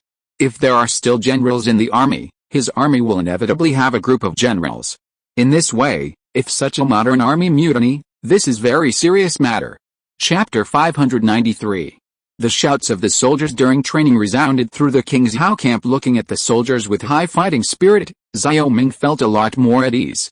The saying that the gun will come out of power has not changed since ancient times. As long as the army is seized, any enemy in front of him can be smashed. After leaving the King's Hao camp, Xiaoming returned to the palace. At this time, he began to concentrate on writing books on mechanics. The steam era has just begun, and now he can only upgrade all industries in King's Hao by producing all the machinery of this era. Otherwise, with the current industrial base of King's Hao, there will be many resistances to forge ahead to the era of internal combustion engines and electric power. After all, no one can provide him with ready-made industrial upgrading technology in this era. Taking advantage of the truce with Wei Di, Xiaoming was immersed in the internal affairs of Fengguo. In addition to writing mechanics books, just like he promised Niu Ben, he began to teach basic generals literacy at Bowen College, and at the same time, he officially began to split up Bowen College, and began to refine the categories of Bowen College. So King's Hao officially established King's Hao Military Academy, King's Hao Medical College and King's Hao Government Affairs College. The original Bowen College has become a comprehensive university of chemistry, physics, astronomy, mining, shipbuilding and other disciplines. Xiaoming did this for a very simple reason, that is, to formalize education in King's Hao. Those who do academics specialize in academics, those in politics specialize in politics, and those in military affairs specialize in military affairs. In this busyness, 3 months passed in the blink of an eye, and the weather in King's Hao gradually turned cold, followed by heavy snow, and then another New Year. However, compared to the past, the King's Hao New Year has a different flavor. In the past, officials and royal relatives in Chang'an would always pay New Year's greetings to Xiao Wangsu in every New Year. This year, officials and royal families from Chang'an took advantage of this opportunity to pay New Year's greetings to Xiaoming, and the palace became very lively for a while. Of course, the purpose of many officials and royal families visiting him was not simple. After studying at Bowen College for half a year, they were a little anxious. Take office again. Among them, they are most concerned about the positions of cabinet ministers. Now only 2 of the 9 cabinet ministers hold office, and the remaining 7 positions are still vacant. Everyone wants to enter the highest authority of Fengguo, His Royal Highness. The officials are now talking a lot about the positions of the cabinet. Now there are only 2 senior officials in the cabinet and the old Fij. The remaining 7 people do not know whether His Highness has a suitable candidate. There are 4 more states at once, and the old minister and Fei Jia are worried that the more they go, the more they will not be able to deal with them in time after the New Year's Eve. Pang Yukin and Fiji went to the palace to pay New Year's greetings to Xiaoming, and Pang Yukin spoke first after singing the New Year's Eve. Yes, Your Highness, the position of Jiufu in the cabinet is uncertain for a day, and the heart of this official cannot be settled for a day. It is inevitable that there will be conflicts with each other on weekdays. After all, everyone wants to show it. Fiji agreed. Xiao Ming's eyes rolled back and forth on the two of them, and he said, "When did you two wear a pair of pants? Since you said so, do you have a candidate in mind?" Pangyukin is a legalist school, while Fiji is a stubborn Confucian scholar. It is for this reason that although the two cooperated vigorously in government affairs, they did not like each other in private. Of course, this dislike is not aimed at individuals, but at schools that support each other. This situation is similar to the disagreement between liberal arts students and science students during this period of time. Although Xiao Ming has been busy dealing with internal affairs and solving some incurable diseases of the fiefdom, he has never given up the supervision of the fiefdom, especially the dynamics of King Zhao under the surveillance of the secret guard. He can grasp it almost in real time. Generally speaking, the officials from Chang'an have gradually become incompatible with the local officials after they have adapted to the environment of King Zhao. During this time, there are many officials running to the Fiji mansion. Of course, there is a reason for this Chang'an officials' behavior, because since the Chang'an officials arrived in King Zhao, local officials have been wary of these people. To put it simply, they don't like seeing these people. It is precisely because of the vigilance between each other that the two groups of officials now dislike each other. Before the Chinese New Year, he even received a memorial for impeaching the magistrate of Dongyan County, King Zhao, for corruption and bribery. His Royal Highness, there is no candidate in the heart of the old minister. Since this government system has been established, it needs to be completed. Pangyukin said. The old minister agreed. Fiji said, glancing at the two of them lightly. He said, "Now this king does not have a suitable candidate. Anyway, you can still handle the current government affairs. For the time being, you should work harder. The rest of this king will inspect every official. If the king is satisfied, he will consider promoting them to the cabinet." Pangyukin and Fiji looked at each other. In fact, they didn't want to ask about it, but they were forced to ask questions by the officials. Although the two of them disliked each other's school of respect for each other, but the purpose of assisting Xiao Ming to achieve the great cause is the same. But because of the Chang'an rebellion, the local officials and Chang'an officials were distinguished, and they were also helpless. "Yes, Your Highness," Xiao Ming said, and the two of them stopped talking. Glancing at Xiaoxa, who was swaying outside the main hall, Xiao Ming said solemnly, "This king knows what you are thinking, and what other officials are thinking now. It is a good thing to supervise each other, but this king cannot do anything about framing his colleagues. Be patient, and I hope you all do well." The hearts of Pangyukin and Fiji suddenly sank, and they both answered yes at the same time. The two left. At this time, Concubine Zhen walked into the main hall with the help of Liuli. Looking back at Fiji and Pangyukin, Concubine Zhen said, "It's rare for Pang Xiaofu and Mr. Fiji to come to greet you at the same time." In front of Concubine Zhen, Xiao Ming was completely relaxed. He said, "The two of them are uneasy and good-natured, and they both want to put their own people into the cabinet. Hey, officialdom is really a double-edged sword. I didn't expect that Pangyukin's straight temper has become sophisticated now." Concubine Zhen stretched out her hand to arrange Xiao Ming's wrinkled clothes and said, "This matter between the officials of Fengguo and Chang'an officials. I've heard it too, but it's a good thing for His Highness." What the concubine said is that I am not afraid that these officials will destroy each other, but I am afraid that these officials will protect each other. Xiao Ming said in a deep voice. Concubine Zhen nodded. "Your father and emperor said that party disputes are a double-edged sword. If you use it well, it will lead to harmony in the government and peace in the world. If you use it badly, it will cause chaos in the internal affairs and the world wants to kill your strategy." Even so, Urchin is still reluctant to see the existence of party disputes. Xiao Ming sighed. Concubine Zhen smiled and said, "Officials are also human beings. As long as they are human beings, they have various emotions and 6 desires. If they have desires, they will attract like-minded people. Not to mention that the official word is 2 words. Noisy is the courtroom. If you're listening to this novel on a channel other than Fanfic World, it means they downloaded and uploaded it without effort. We cordially invite you to visit our channel, Mundo Fanfic Novelis. There you'll find the original version of this story and you can explore many other novels of various genres. We're waiting for you to immerse yourself in a world of incredible novels. Chapter 594. P.S. There are 2 more chapters. What the mother-in-law taught is. Xiao Ming showed a smile and was surrounded by Xiao Wangxun. Concubine Zhen knew the court better than him. Just as Concubine Zhen said, there are contradictions between officials of any dynasty. This problem is also inevitable for him, and how to use this contradiction to make the government more peaceful is what he should do. It is for this reason that he has never let up on the issue of Jiufu in the cabinet, in order to allow the two groups of officials to turn the contradiction into the driving force for handling government affairs and make the internal affairs run more smoothly. At the same time, officials who do not like each other can also play the role of mutual supervision. This is like the ruling party and the opposition party. In the quarrel, the corrupt officials in the other camp are picked out. Okay, think about this for yourself. Yuira and I went out to watch a play. It is said that there is a new play coming out of this theater. Concubine Zhen just passed by the main hall and came in to see it. Xiaoming nodded and said to Jin Dafu, who was following behind Concubine Zhen, "Steward Jin, pay attention to the safety of Concubine Mother His Royal Highness. There will be no problem with the old slave." Jin Dafu said with a smile. With the help of Liu Li, the three slowly walked out of the main hall, and Xiaoming stretched his waist and walked outside. In the past 5 months, he has not had a day of leisure, teaching grassroots generals, supervising the production of various industries, writing books, and training new recruits. And Yu Yun returned from the Three Mountains Kingdom with 800,000 stone of food, which made Xiaoming more confident. Everything was gradually completed in his efforts. Xiaoming turned his eyes to Jinling City again. Now it is time to do it.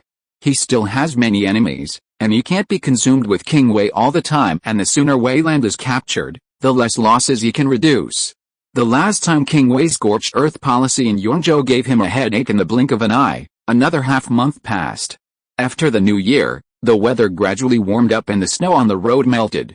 At this time, Xiaoming urgently ordered Lu Fei and Yi Qingyan to return to Qingzhou from their respective cities. After the order was issued, Yi Qingyan diverted from the sea to Qingzhou, while Lu Fei arrived earlier than Yi Qingyan. After the two returned, Xiaoming Sun and Niu Ben went to the main hall to discuss matters. His Royal Highness, are you ready? Lu Fei asked excitedly. Xiaoming looked solemn, and he said, yes, the half-year period has come, and now is the time to take Wei Di in one fell swoop. But how are you two training new recruits? Yi Qingyan said, His Royal Highness, the recruits trained by the last general can participate in the battle at any time. There is no problem with the recruits of the last general. Lu Fei is very confident.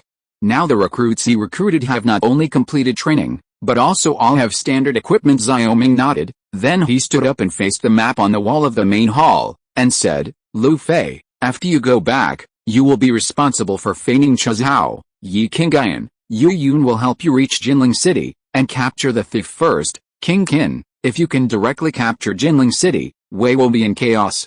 And it will be easy to capture other prefectures and counties. When the two heard the words, a strange light flashed in their eyes. If this plan was successful, Wei Di would be merged into the territory of Fengguo. A wealthy Wei Di and the musket team would not be their opponent. Yes, Your Highness. Lu Fei and Yi Qingyan stood up at the same time and saluted Xiaoming. At this time Niu Ben said, Lu Fei, after you go back, you will send troops to Chuzhou on February 6. Yi Qingyan, after you go back, send troops to Jinling City on February 15. The two nodded when they heard the words. The battle plan against Wei Di was set, and the entire Fengguo kingdom began to operate. Li San's secret guards continued to pass information on Wei Di to the army. At the same time, a batch of food and forage set off from Yizhou and arrived in Pengzhou. After Lu Fei returned to Pengzhou, he immediately led 45,000 people to Chuzhou. As soon as the army moved, Wei Di's spies quickly spread the news to Jinling City. What? Lu Fei's army is marching towards Chuzhou? King Wei in the palace of King Wei almost jumped up from his chair. His Royal Highness, it is absolutely true that this time the Southern Expedition Army has 40,000 to 50,000 people coming to Chuzhou, but there are more than 100 artillery pieces. This King Qi is planning to completely destroy us. A man from Chuzhou noble family trembled. King Wei's face was extremely ugly. Xiaoming, you bastard, what a nonsense armistice contract. This is a trap, a trap. The Wei officials in the main hall were all trembling with fear. This Chuzhou was only 300 miles away from Jinling City, and now they had no way out. Xiao Han's face was even uglier than that of King Wei. He had never been a vassal king for a day, and now he is about to perish. How could he be willing? Thinking of this, he hurriedly said, Father, Xiaoming must have disliked us and compensated us. The money is too little. We can continue to cede the land and pay indemnity. King Wei said angrily, Idiot, now Xiaoming doesn't want land or money, he wants the king's life, and it's useless to give him anything. I've been running Weidi for more than 20 years, and I didn't expect to give him anything today. Others made clothes. Sitting down slowly, King Wei looked crazy. Xiao Ming wants a wealthy Wei land to dominate the world, but this king will not give him this chance. You should immediately notify the generals of Chuzhou to burn everything that can be burned in the city, and Shaozhou, and Taizhou, and Suzhou, and Jinling City, and burn everything down. Your Highness, it is absolutely impossible. No, Your Highness, all the ministers in the main hall shouted. Xiao Han also felt cold in his heart. He looked at his father. At this time he was not the once powerful King Wei but a lunatic father. If everything is burned, we will surely die without a place to be buried. Now there is only one way to go.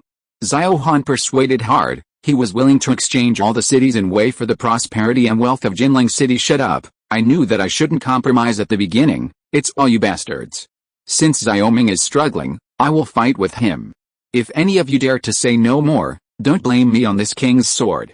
Ruthless. After saying that, King Wei suddenly drew out the sword from his waist, his eyes widening in anger. The vicious appearance of King Wei surprised Xiao Han and all the officials. They had never seen King Wei so fierce. After glancing at the crowd, King Wei said, Xiao Ming is deceiving people too much, so please hurry up and convene the family. This king doesn't believe that Wei's army of 400,000 people can't beat him. Xiao Ming, Xiao Han and the officials looked at each other. During this half-year period, the king of Wei summoned soldiers from various prefectures and at the same time increased the garrison of Jinling City to 200,000 people. All these actions were in response to Xiao Ming's threat, but no one thought that Xiao Ming would attack immediately after the Chinese New Year. Chapter 595. In Chuzhou, the army led by Lu Fei has been stationed here for 5 days according to Xiao Ming's order. He now wants to besiege Chuzhou instead of attacking, attracting the army of King Wei to come to the rescue to make Jinling City empty, so as to prepare for Yu Qingyan to take Jinling City in one fell swoop. General, the horse traps around the camp have been dug. Bai Mu walked into the camp and said, at this time after Pengzhou City, the terrain of Wei land is basically flat, and now their camp is built on a flat map, and the surrounding area is very empty, which is extremely easy to be targeted by cavalry. Therefore, after being stationed, Lu Fei asked the soldiers to dig a horse pit to prevent the surprise attack of the cavalry of the King of Wei. Now that he is getting deeper and deeper into the hinterland of Wei, Lu Fei's spirit is also tense, because he knows that King Wei's personal soldiers still haven't appeared, and these soldiers are the real trump card of King Wei. These troops included 30,000 cavalrymen, 8,000 musketeers, and a huge number of traditional cold weapon troops.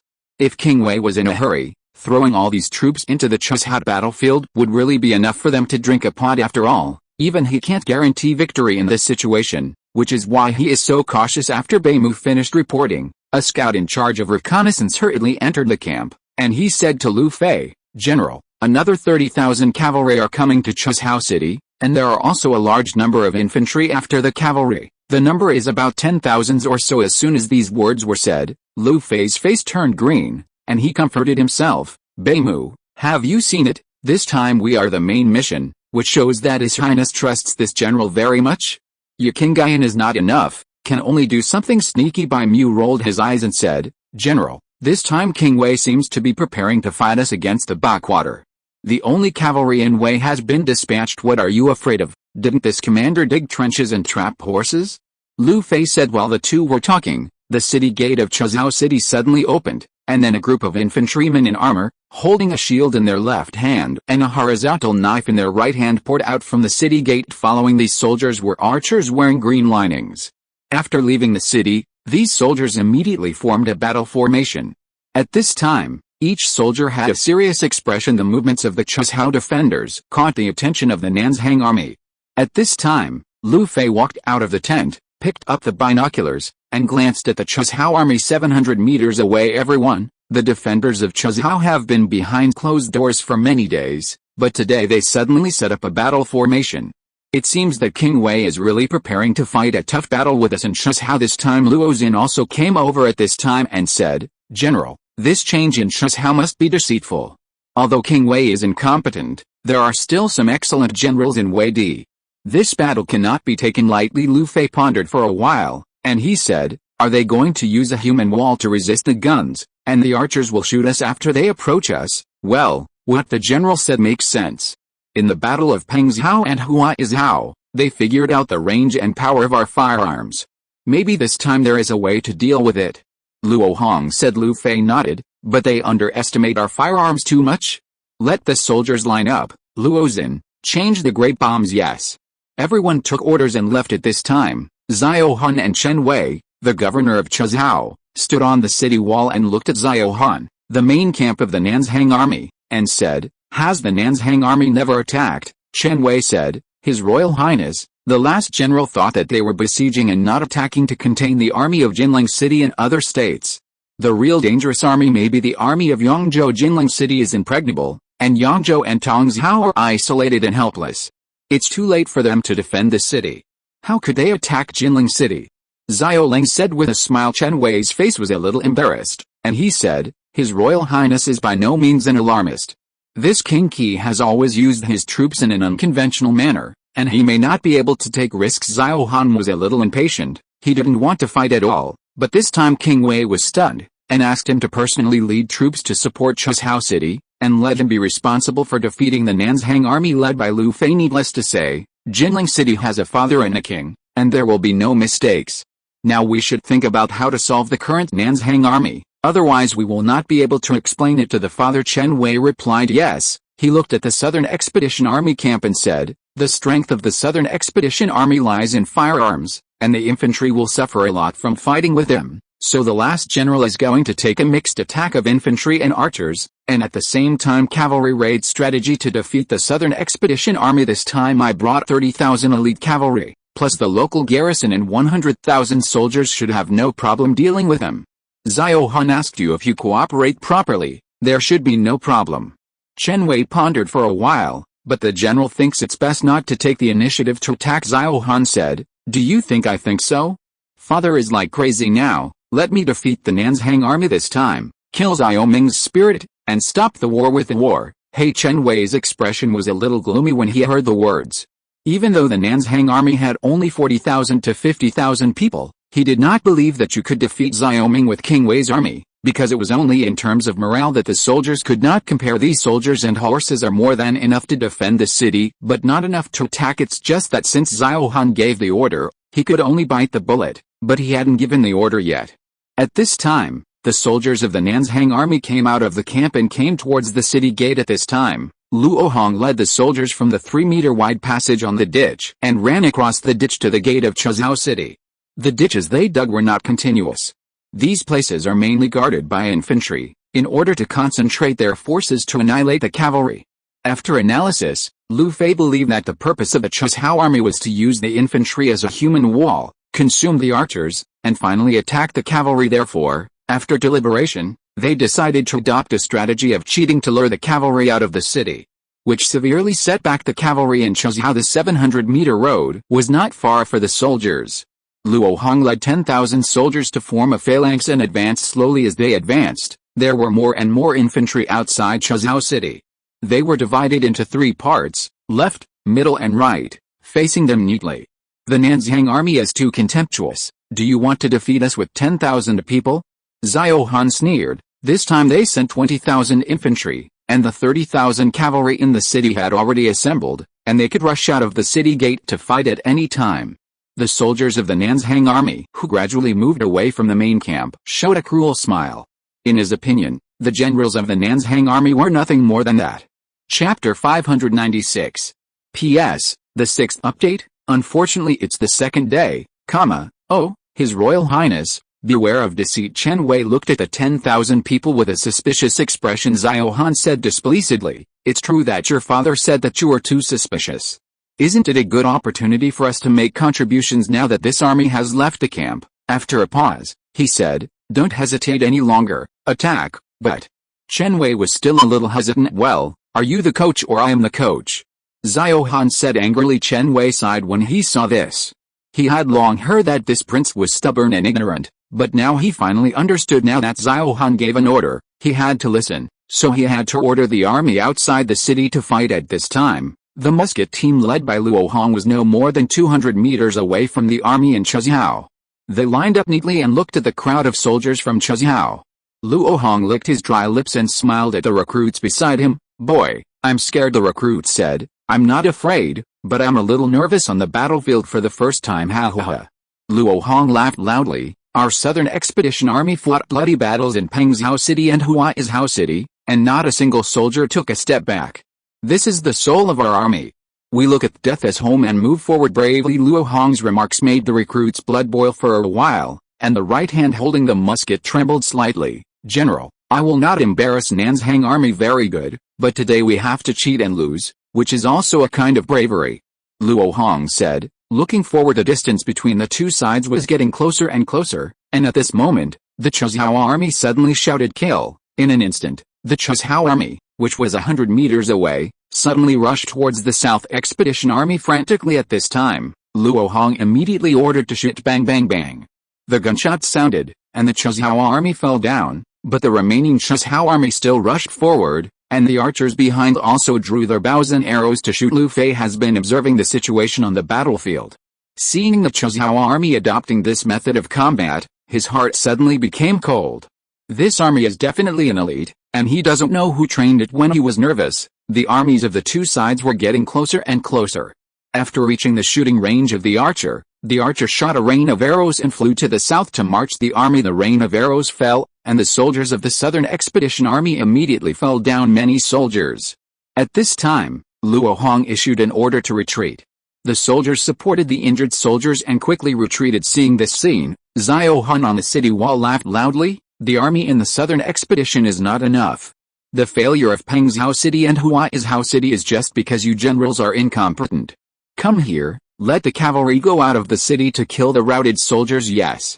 The morale of the Chuzhou army was boosted after the order was issued. The cavalry in the city immediately rushed towards the disintegrating Southern Expedition Army like a torrent of steel. This time, Chen Wei rode a horse and rushed in the middle position. The Nanzhang army was already in front of his eyes, and he could rush to them in the blink of an eye. At this time, the cavalry raised the weapon in his hand. Although he was puzzled, he could not retreat from the army. He could only rush forward, but the next moment, he suddenly saw the most terrifying scene in his life.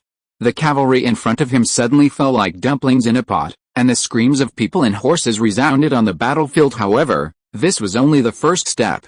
At this time, the musketeers who had fled immediately turned around and faced their cavalry. The cavalry shot round by round.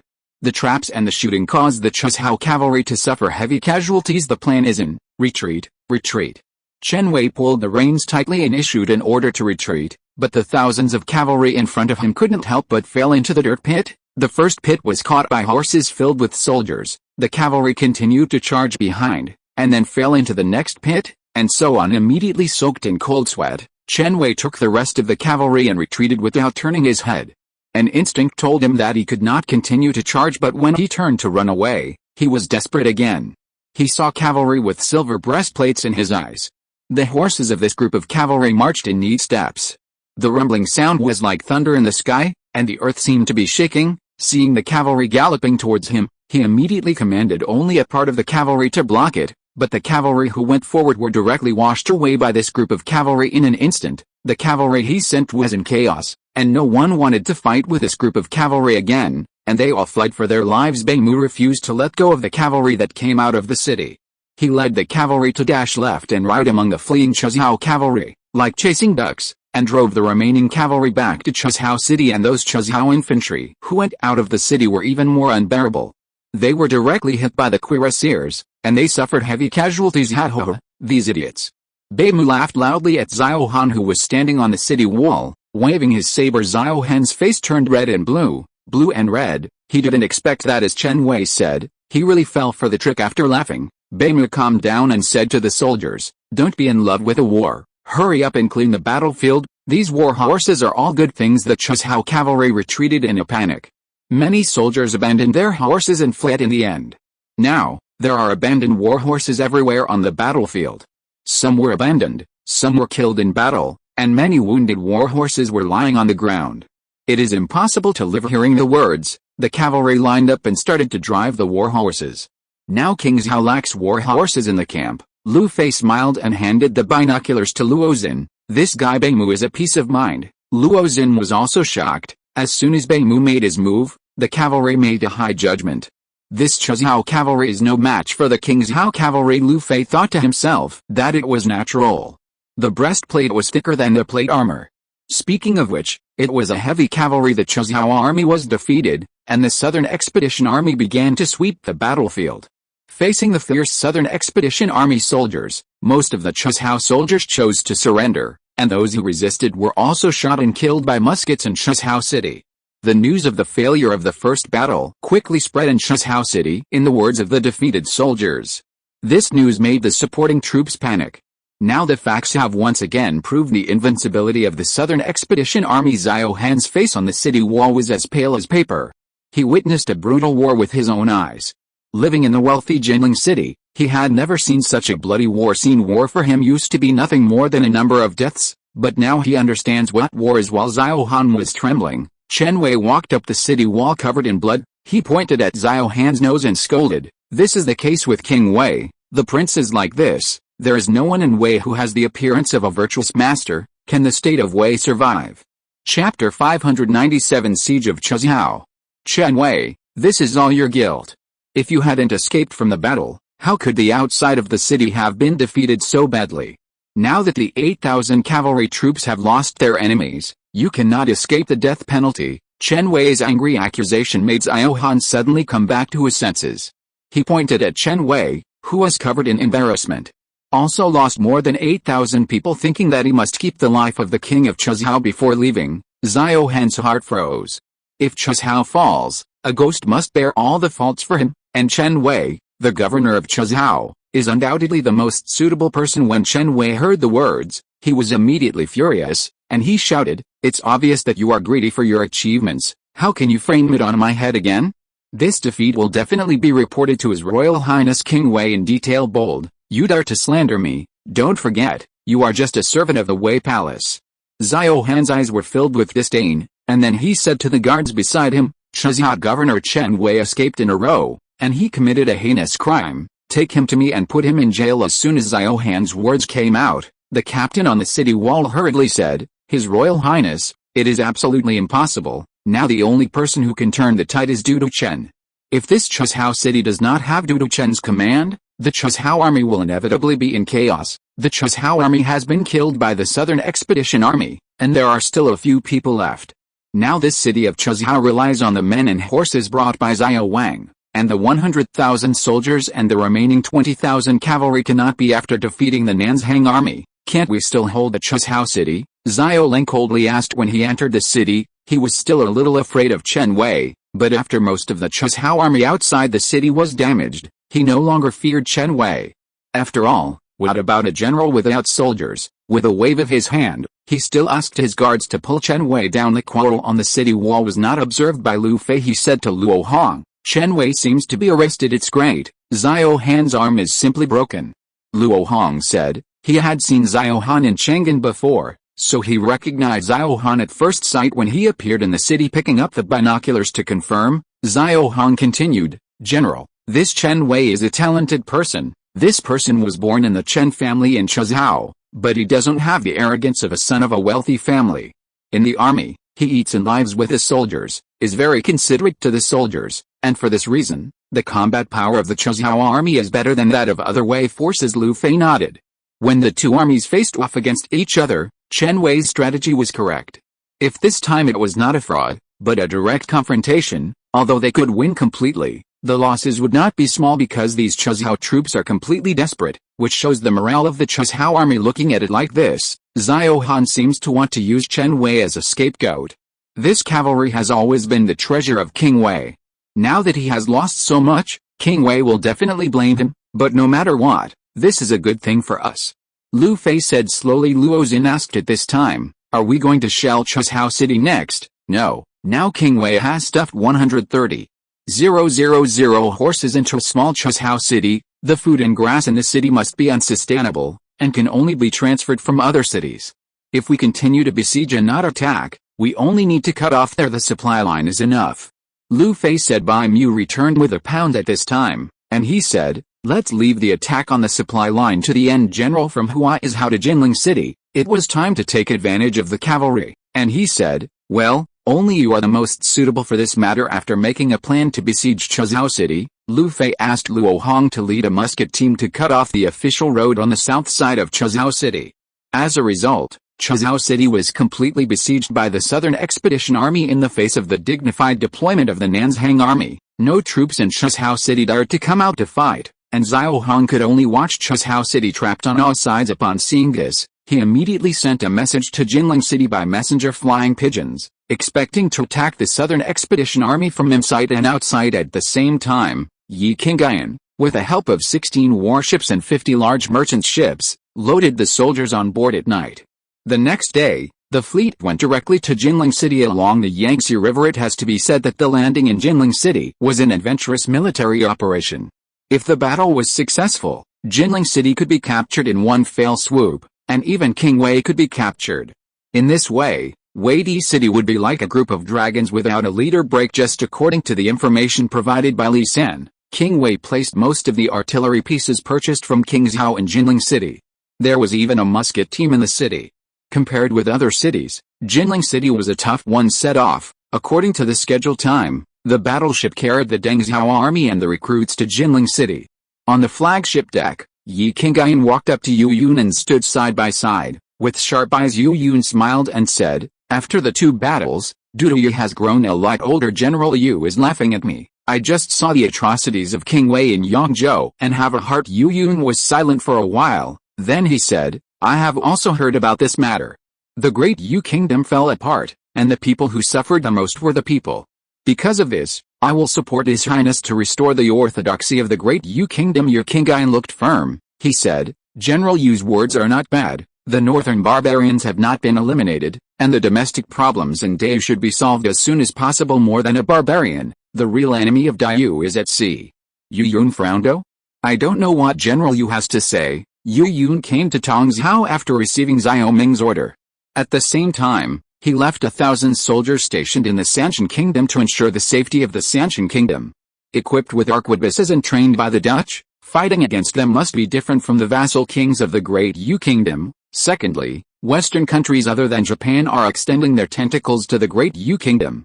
The Dutch have already reminded His Royal Highness that there must be a war by then. Yi Qingyan shook his head when he heard the words. Dai country is really troubled, and it is still in a troubled autumn. If this is the case, then the country should be stabilized earlier. Having said this, Yi Qingyan realized why Xiao Ming wanted to take Jinling City directly, in order to end the war in Wei land as soon as possible. In the current Great Yu Kingdom, only Wei, Yong, and Qi are of royal bloodlines, and all other cities are occupied by vassal kings with different surnames. Only by winning the wealthy Wei and controlling the source of ore can they have the capital to fight alone in the world. Thinking of this, a trace of determination flashed in Yi Qingyan's eyes. Chapter 598 Xiao Qian number 039, S. Betrayal. Jinling City, the palace of Wei Weng. A carrier pigeon broke the tranquility of the morning. After learning that the Southern Expedition Army was approaching Chuzhou, the king of Wei urgently dispatched 130,000 elites to support him. Chuzhou is under siege, the situation is critical. Wang Fu Wang must dispatch a large army to come to support, and then the inside and outside should be combined to annihilate the Nanzhang army. After reading the contents of the letter, King Wei's palm trembled slightly. The ministers in the main hall were divided into 2 groups, and all the civil servants and military generals looked at the King of Wei, waiting for the decision of the King of Wei. His Royal Highness is in prison. His Highness should send a large army to rescue him at this time, said a person who looked like a civil servant. As soon as the civilian's voice fell, a general said, "Your Highness, it is absolutely impossible. This is a trap set by the Nanzhang army. His Royal Highness almost took away half of the elite of Jinling City, and now he is trapped in Chuzhou by the Nanzhang army. It can be seen in the city that the current situation on the battlefield is not dominant. If this is the case, then you should go to rescue His Royal Highness." The civil servant said anxiously. King Wei's expression was gloomy and uncertain. The general who spoke just now was Lu Meng, the commander of the Jinling City garrison. Although Xiao Han tried his best to cover up what happened in Chuzhou, a discerning person could see what happened. The current situation in Chuzhou City is bound to be bad. His Royal Highness, it is not appropriate to mobilize the army of Jinling City at this time. The Deng Zhao army in Yangzhou is also eyeing it. If the troops in Jinling City are empty, they will probably be taken advantage of and enter. Lu Meng said. When the civil official heard the words, his face turned displeased, and he said to King Wei, "Your Highness, if His Highness the Prince is captured, what should we do then? Are we going to see King Qi execute His Highness the Prince with our own eyes?" King Wei's expression was solemn. This was indeed a dilemma. After pondering for a while, he asked the first official on the lower left, "Is there any change in the troops of Yongzhou and Tongzhou?" Back to His Highness, "The defenders in Yongzhou have been silent, and our eyesight in Tongzhou has not returned any news of the change of the Tongzhou army," the official said. King Wei nodded. At this moment, a fluke suddenly rose in his heart. He said, "The Nanzhang army led by Lu Fei is Xiao Ming's elite. If they can defeat the Nanzhang army, Xiao Ming will definitely retreat, and Chuzhou will definitely retreat. The more than 100,000 soldiers in the city are the elites of our Wei land, and if they are not saved, they will all die at the hands of the Nanzhang army." King Wei said. Hearing this, Lu Meng said anxiously, "Your Highness, do you still not understand today? Our army is not an opponent of the Nanzhang army with firearms at all. Even if there are many people at this time, it will be useless, and Your Highness Yongzhou massacre has already made people's hearts and minds. It's lost. Even if the army leaves the city, how many soldiers are willing to fight for His Highness? The only way now is to inform King Yan, King Liang, and King Zhao of the situation at this time. The 3 items of the truce that day are all witnesses. Now Xiao Ming has torn up the truce contract. It is a blatant treachery, and the 4 families should jointly attack them and force them to retreat, otherwise Wei will have no way to return to heaven." Bold Lu Meng, you are raising the ambition of others and destroying your own prestige. The massacre in Yongzhou left the Dengzhou army without food to eat. This proves His Highness's wise decision. How can you slander it? This strategy of fortifying the wall and clearing the field was proposed by a group of civil servants. Lu Meng stared at the group of literati with a sneer, and said, "Now all the people in the 4 prefectures sing praises to the King of Qi and regard me as an enemy bandit. Doesn't that mean anything? What do you know as a little colonel?" "That's right, nonsense." The civil servants became anxious and pointed at Lu Meng. For a while King Wei was also displeased. This Lu Meng was just a garrison commander. In the past, he was just a small official in Jinling City. Now that the war is urgent, all the generals are called to come to discuss the matter. At this time, he is not ashamed. With a light snort, King Wei said, "No need to say any more. The prince needs to be rescued, and these 3 vassal kings also need to contact them, so let's go." Having said that, King Wei waved his hand to let the officials go away. Then he ordered another 50,000 horses to be dispatched from Jinling City to Chuzhou City, and at the same time sent Xiao Qi to the palace. After a while, Xiao Qi with a tired face arrived in the main hall, and towards King Wei, Xiao Qi simply saluted. Upon seeing this, King Wei suddenly smiled and said, "My nephew, the uncle was just a slip of the tongue that day. I hope that nephew will not care. The uncle has raised you for so many years. Don't you understand this? This war is urgent, uncle. I hope you will send envoys to Yandi, Liangdi and Chang'an again, and let the 3 families raise troops to save them." Xiao Qi glanced at King Wei, and there was a hint of sarcasm in his eyes, and he bowed and said, "Uncle Wang, nephew never cared about what Uncle Wang said that day, and at this time of crisis, nephew is naturally bound to."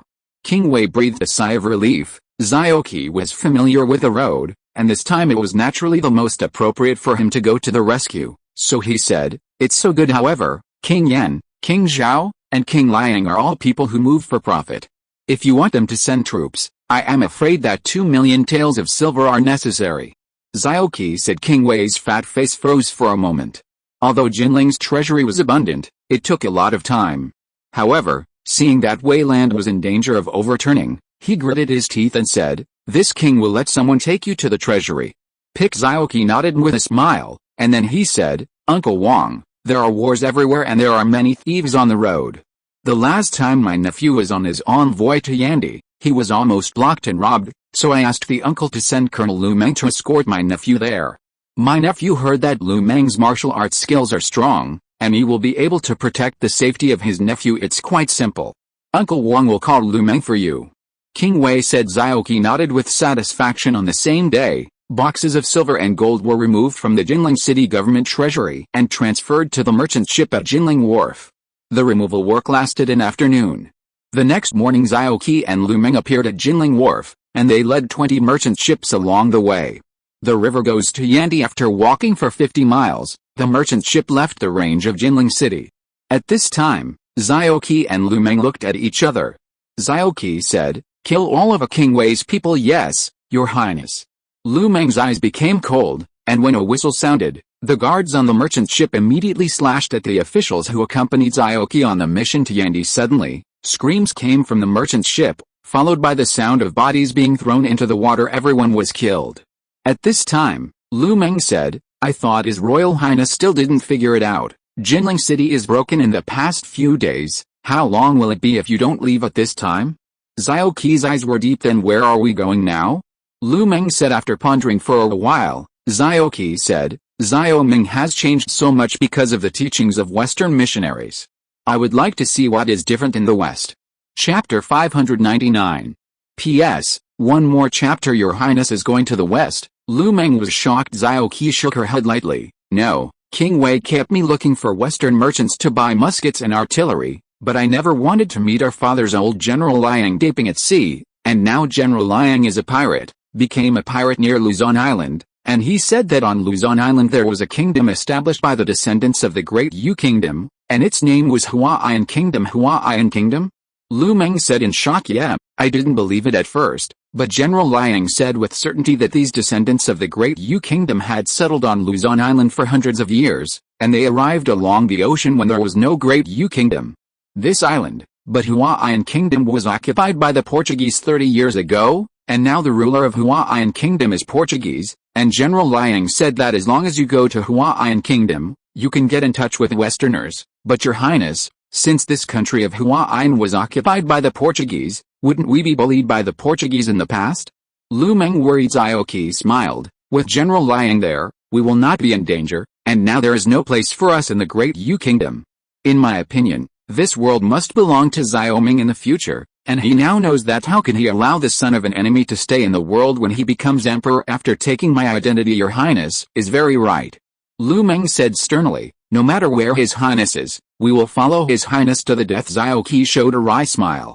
In the case of King Ning's rebellion, many of King Ning's former minions escaped, and Lu Meng was one of them. Lu Meng has been living in Wei all these years. If Xiaoqi was not disheartened, maybe they will carry this identity in Wei Di for a lifetime. But now everything is over. After killing the officials on board, the merchant ship changed course and entered the Yangtze River towards the sea. On the third day, they encountered the oncoming King Zhao fleet. When seeing these battleships, a smile appeared on Xiaoqi's face. "Your Highness, you should hide for a while." Lu Meng was a little nervous. "No need, no one can recognize me now." Xiaoqi's face was dark, like a businessman who traveled around all the year round, and his clothes were changed into ordinary businessmen's clothes. The soldiers on the ship also took off their military uniforms at this time and dressed like ordinary crew members. Their merchant ships passed by the fleet on the other side of the river. On the land not far away is Jinling City, where they have lived for more than 10 years. Lu Meng was still a little nervous, but the river was full of merchant ships, and the King Zhao fleet didn't seem to notice them. When the merchant ships gradually moved away, they breathed a sigh of relief. Then they suddenly heard the sound of rumbling cannons. "His Royal Highness, it's starting." Lu Meng sighed. King Wei dispatched another 50,000 people to 10 million Chuzhou, and now there are only 120,000 people in Jinling City. Whether it can be stopped is really unknown. Xiaoqi's eyes were cold. "We have said what we should say. How could Xiao Ming give up the opportunity to attack Jinling City? But I never thought that Xiao Ming would use battleships and merchant ships to hide soldiers to attack Jinling City." Lu Meng looked at the merchant ship and King Zhao. Just now, there were only a few boatmen on board. At this moment, the ship was full of soldiers wearing dark green clothes. "Xiao Ming's courage is really big enough." Lu Meng said. "It's not that he is brave, he is the most confident of his own army." Xiaoqi said, "It's a pity that Wei Di is a rich land. King Wei is very smart, but they are all small and smart, and it is difficult to achieve great things. Ming has formed an alliance. At least in the future, he will be able to be a free and easy prince, and now Xiao Ming will probably leave him nothing." Lu Meng nodded. The merchant ships were getting farther and farther away from Jinling City, and the sound of the cannons gradually became smaller.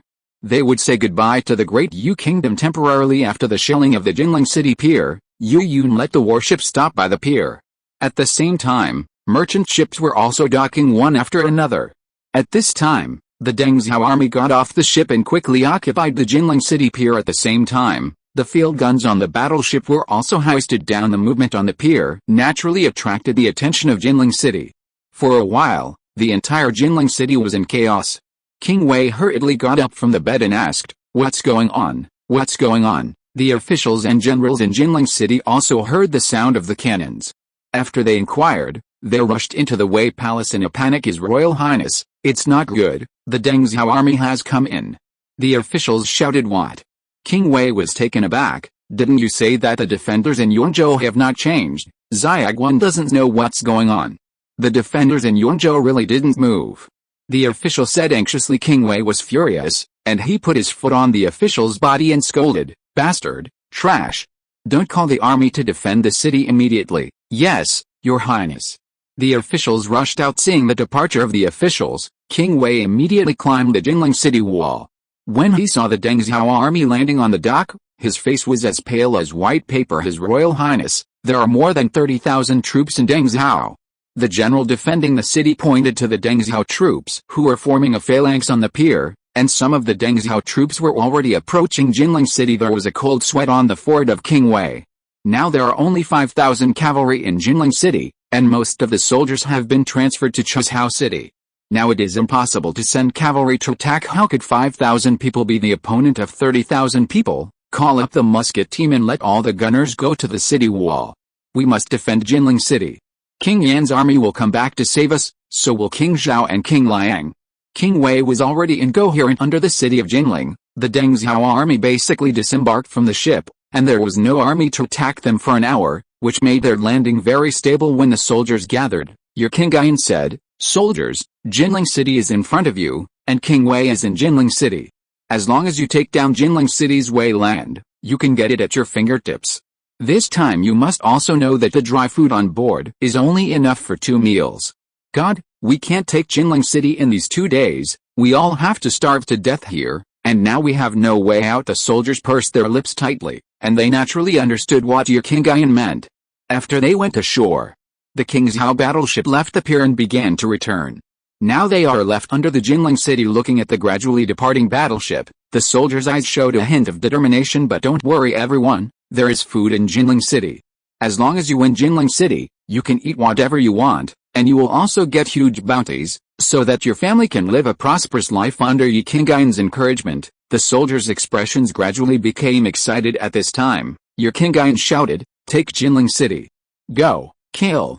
The soldier shouted and approached Jinling city. Your King Yan wiped the sweat from his forehead, hoping that he and Yu Yun could play a double reed so that the soldiers could fight back. Chapter 600. Boom boom boom, the sound of artillery fire suddenly sounded as the sun hung over the treetops facing the most important city in Wei. Yi King Yan launched an attack when he commanded the army to besiege it on 3 sides. He didn't need to say anything to King Wei, and he didn't need to persuade him to surrender, because for King Wei, and for the wealthy families in Jinling city, this war was a battle of death and death fire. With Yi King Yan's order, solid shells and lime shells fell on the city gate and city wall respectively, and there was a wailing sound from the city head. Jinling city is a place of wealth and happiness. The soldiers in the city never know what war is. When solid shells knocked their artillery into the air, when their comrades were directly smashed off their heads, arms and legs, when blood flowed on the walls, they began to fall into terror. Your King Yan watched the battle calmly, and wanted the soldiers to believe that he had to deceive himself first, and now he was holding the mentality of fighting against the odds. So before entering the city, he decided to continue bombarding the city walls and gates, hit hard against the walls on both sides of the city gate. Yi King Yan shouted at the artillery. Learning from the lessons of the siege, Yi King Yan is not going to enter directly through the city gate this time, because the narrow city gate will cause too many losses to the early troops, and now he can't afford such a loss. So he is going to blast away the city wall, and there are more places where he can break into. Boom boom boom, 12-pounder siege guns continued to bombard the city gate and city walls, and some of the guns were used to deal with the Wei army guns on the city head. Jinling city learned that his artillery was constantly being missed by the long-range Deng Zhao artillery, and King Wei couldn't help but be furious. "Xiaoming, wait for Shuzi to harm me." Just as he was scolding, there was a sudden loud sound of collapse, and the city wall of the south city gate was completely collapsed from the middle under the continuous bombardment of artillery. Seeing this, King Wei's face turned from white to black. Among the princes of Xiao Wangxuan's generation, he was the only one who had never been to the battlefield. At this time, he was also at a loss, but he at least knew one thing: the broken city gate meant that Jinling city was about to fall, and now he didn't believe that he could defeat the Deng Zhao army. Boom. Soon the city wall on the other side of the south gate also collapsed. Soldiers, rush!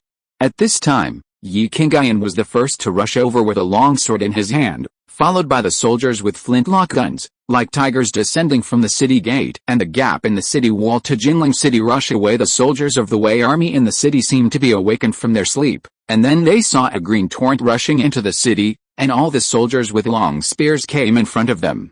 Before he could make any shouts, he felt his chest cold.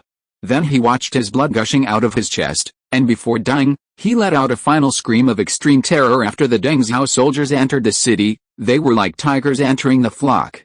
Long-range shooting and short-range bayonets were very skillful. The Wei army who came to prevent them from entering the city was usually scattered after a few rounds of shooting and bayonet charges. The chaos in Nanchang quickly spread in Jinling City, and the whole city was filled with a breath of death. King Wei summoned soldiers under the escort of his personal guards. Everything in front of him was beyond his imagination. He looked at the constantly defeated Wei army elite. The body is 3 points colder than the sword of the cold winter, and a voice tells him that this is all over. The place where the Deng Zhao army passes is like slaughtering cattle and sheep. Wherever they go, only cold corpses are left. They attacked, but the terrified soldiers had no resistance at all and were quickly disintegrated. His Royal Highness, let's go. It's too late if you don't go. The East Gate and West Gate were both breached by the Deng Zhao army, and our city walls could not stand the bombardment of artillery at all. A group of officials prayed behind King Wei. They thought that the number of people was the advantage, but they were wrong, and now they fully understand that the firearms are the advantage. The soldiers of the Wei army were shot and killed without touching the Deng Zhao army at all. What a tragedy! In the face of this kind of combat method they had never encountered before, the soldiers collapsed very quickly. In addition, many soldiers had criticized King Wei in their hearts, and the soldiers fled even faster. Yet, Your Highness, the Green Hills are here, don't be afraid that there will be no firewood to burn. The official discouraged King Wei shook his head at this time, and he said, you guys can go, this king can't go. Xiao Ming wins, and this king loses. He knew in his heart that all his direct line troops were gone, and even if he fled to other states, it was just to see the faces of other wealthy families. At this time, many officials could no longer care about King Wei. The situation was over, and the trees fell and scattered. For officials and generals, they were just changing their masters, and there was no need to be buried with King Wei. According to the plan, Yi Qingyan led the musket team to capture the gate of Jinling City. After defeating King Wei's army, Yi Qingyan sighed in his heart. Although he already knew the power of firearms, he did not expect such weapons to cause huge damage in the war force. There were at least 6,000 soldiers of the King Wei army guarding the city gate, but the musket team killed all the soldiers of the King Wei army after a few rounds of shooting, and not even a single soldier of the King Wei army advanced within 10 meters of the musket team. After capturing the gate of Jinling City, Yi Qingyan lit fireworks according to the agreement. The function of the fireworks is very simple. It is to inform Yu Yun that the city has been captured, and at the same time let the soldiers from the east and west gates attack at the same time. Boom! The light burned to the end, and then a bright thing rose into the sky, blasting a colorful circular pattern in the sky, which was extraordinarily gorgeous. Yu Yun's battleship didn't go very far. He smiled when he saw the fireworks in Jinling City, and he knew that Yi Qingyan had succeeded. Progress from morning to afternoon is now finally being made. After capturing the city gate, Yi Qingyan did not stop. He wanted to continue to expand the victory, so he shouted, generals, it's time to harvest the enemy's heads, rush, kill. The soldiers had high fighting spirit, and now they have won the city with the last battle. Now that they have entered the city, they don't want to run away with a high bounty, especially the rich and powerful in the city. The rumbling footsteps were knocking one after another, and upon hearing this sound, the soldiers of King Wei completely lost their will to fight and fled one after another. Most of them put down their weapons and surrendered to the Deng Zhao army. The battle below became very easy. Yi Qingyan encountered almost no resistance on the way from the south to the north. There were soldiers of the King Wei army kneeling on the ground everywhere. The governor, this is the palace of Prince Wei, a soldier said, pointing to the house not far away. Yi Qingyan smiled happily when he saw it. He said, soldiers, surround the Wei palace, and none of the people inside are allowed to go away. Maybe there are some big people inside. End of this chapter. Thank you very much for reaching the end. Don't forget to like. Looking for more exclusive content and immediate access? Subscribe to our Patreon. Remember, every like, subscription, or donation encourages us to continue. Thanks to everyone. See you in the next video.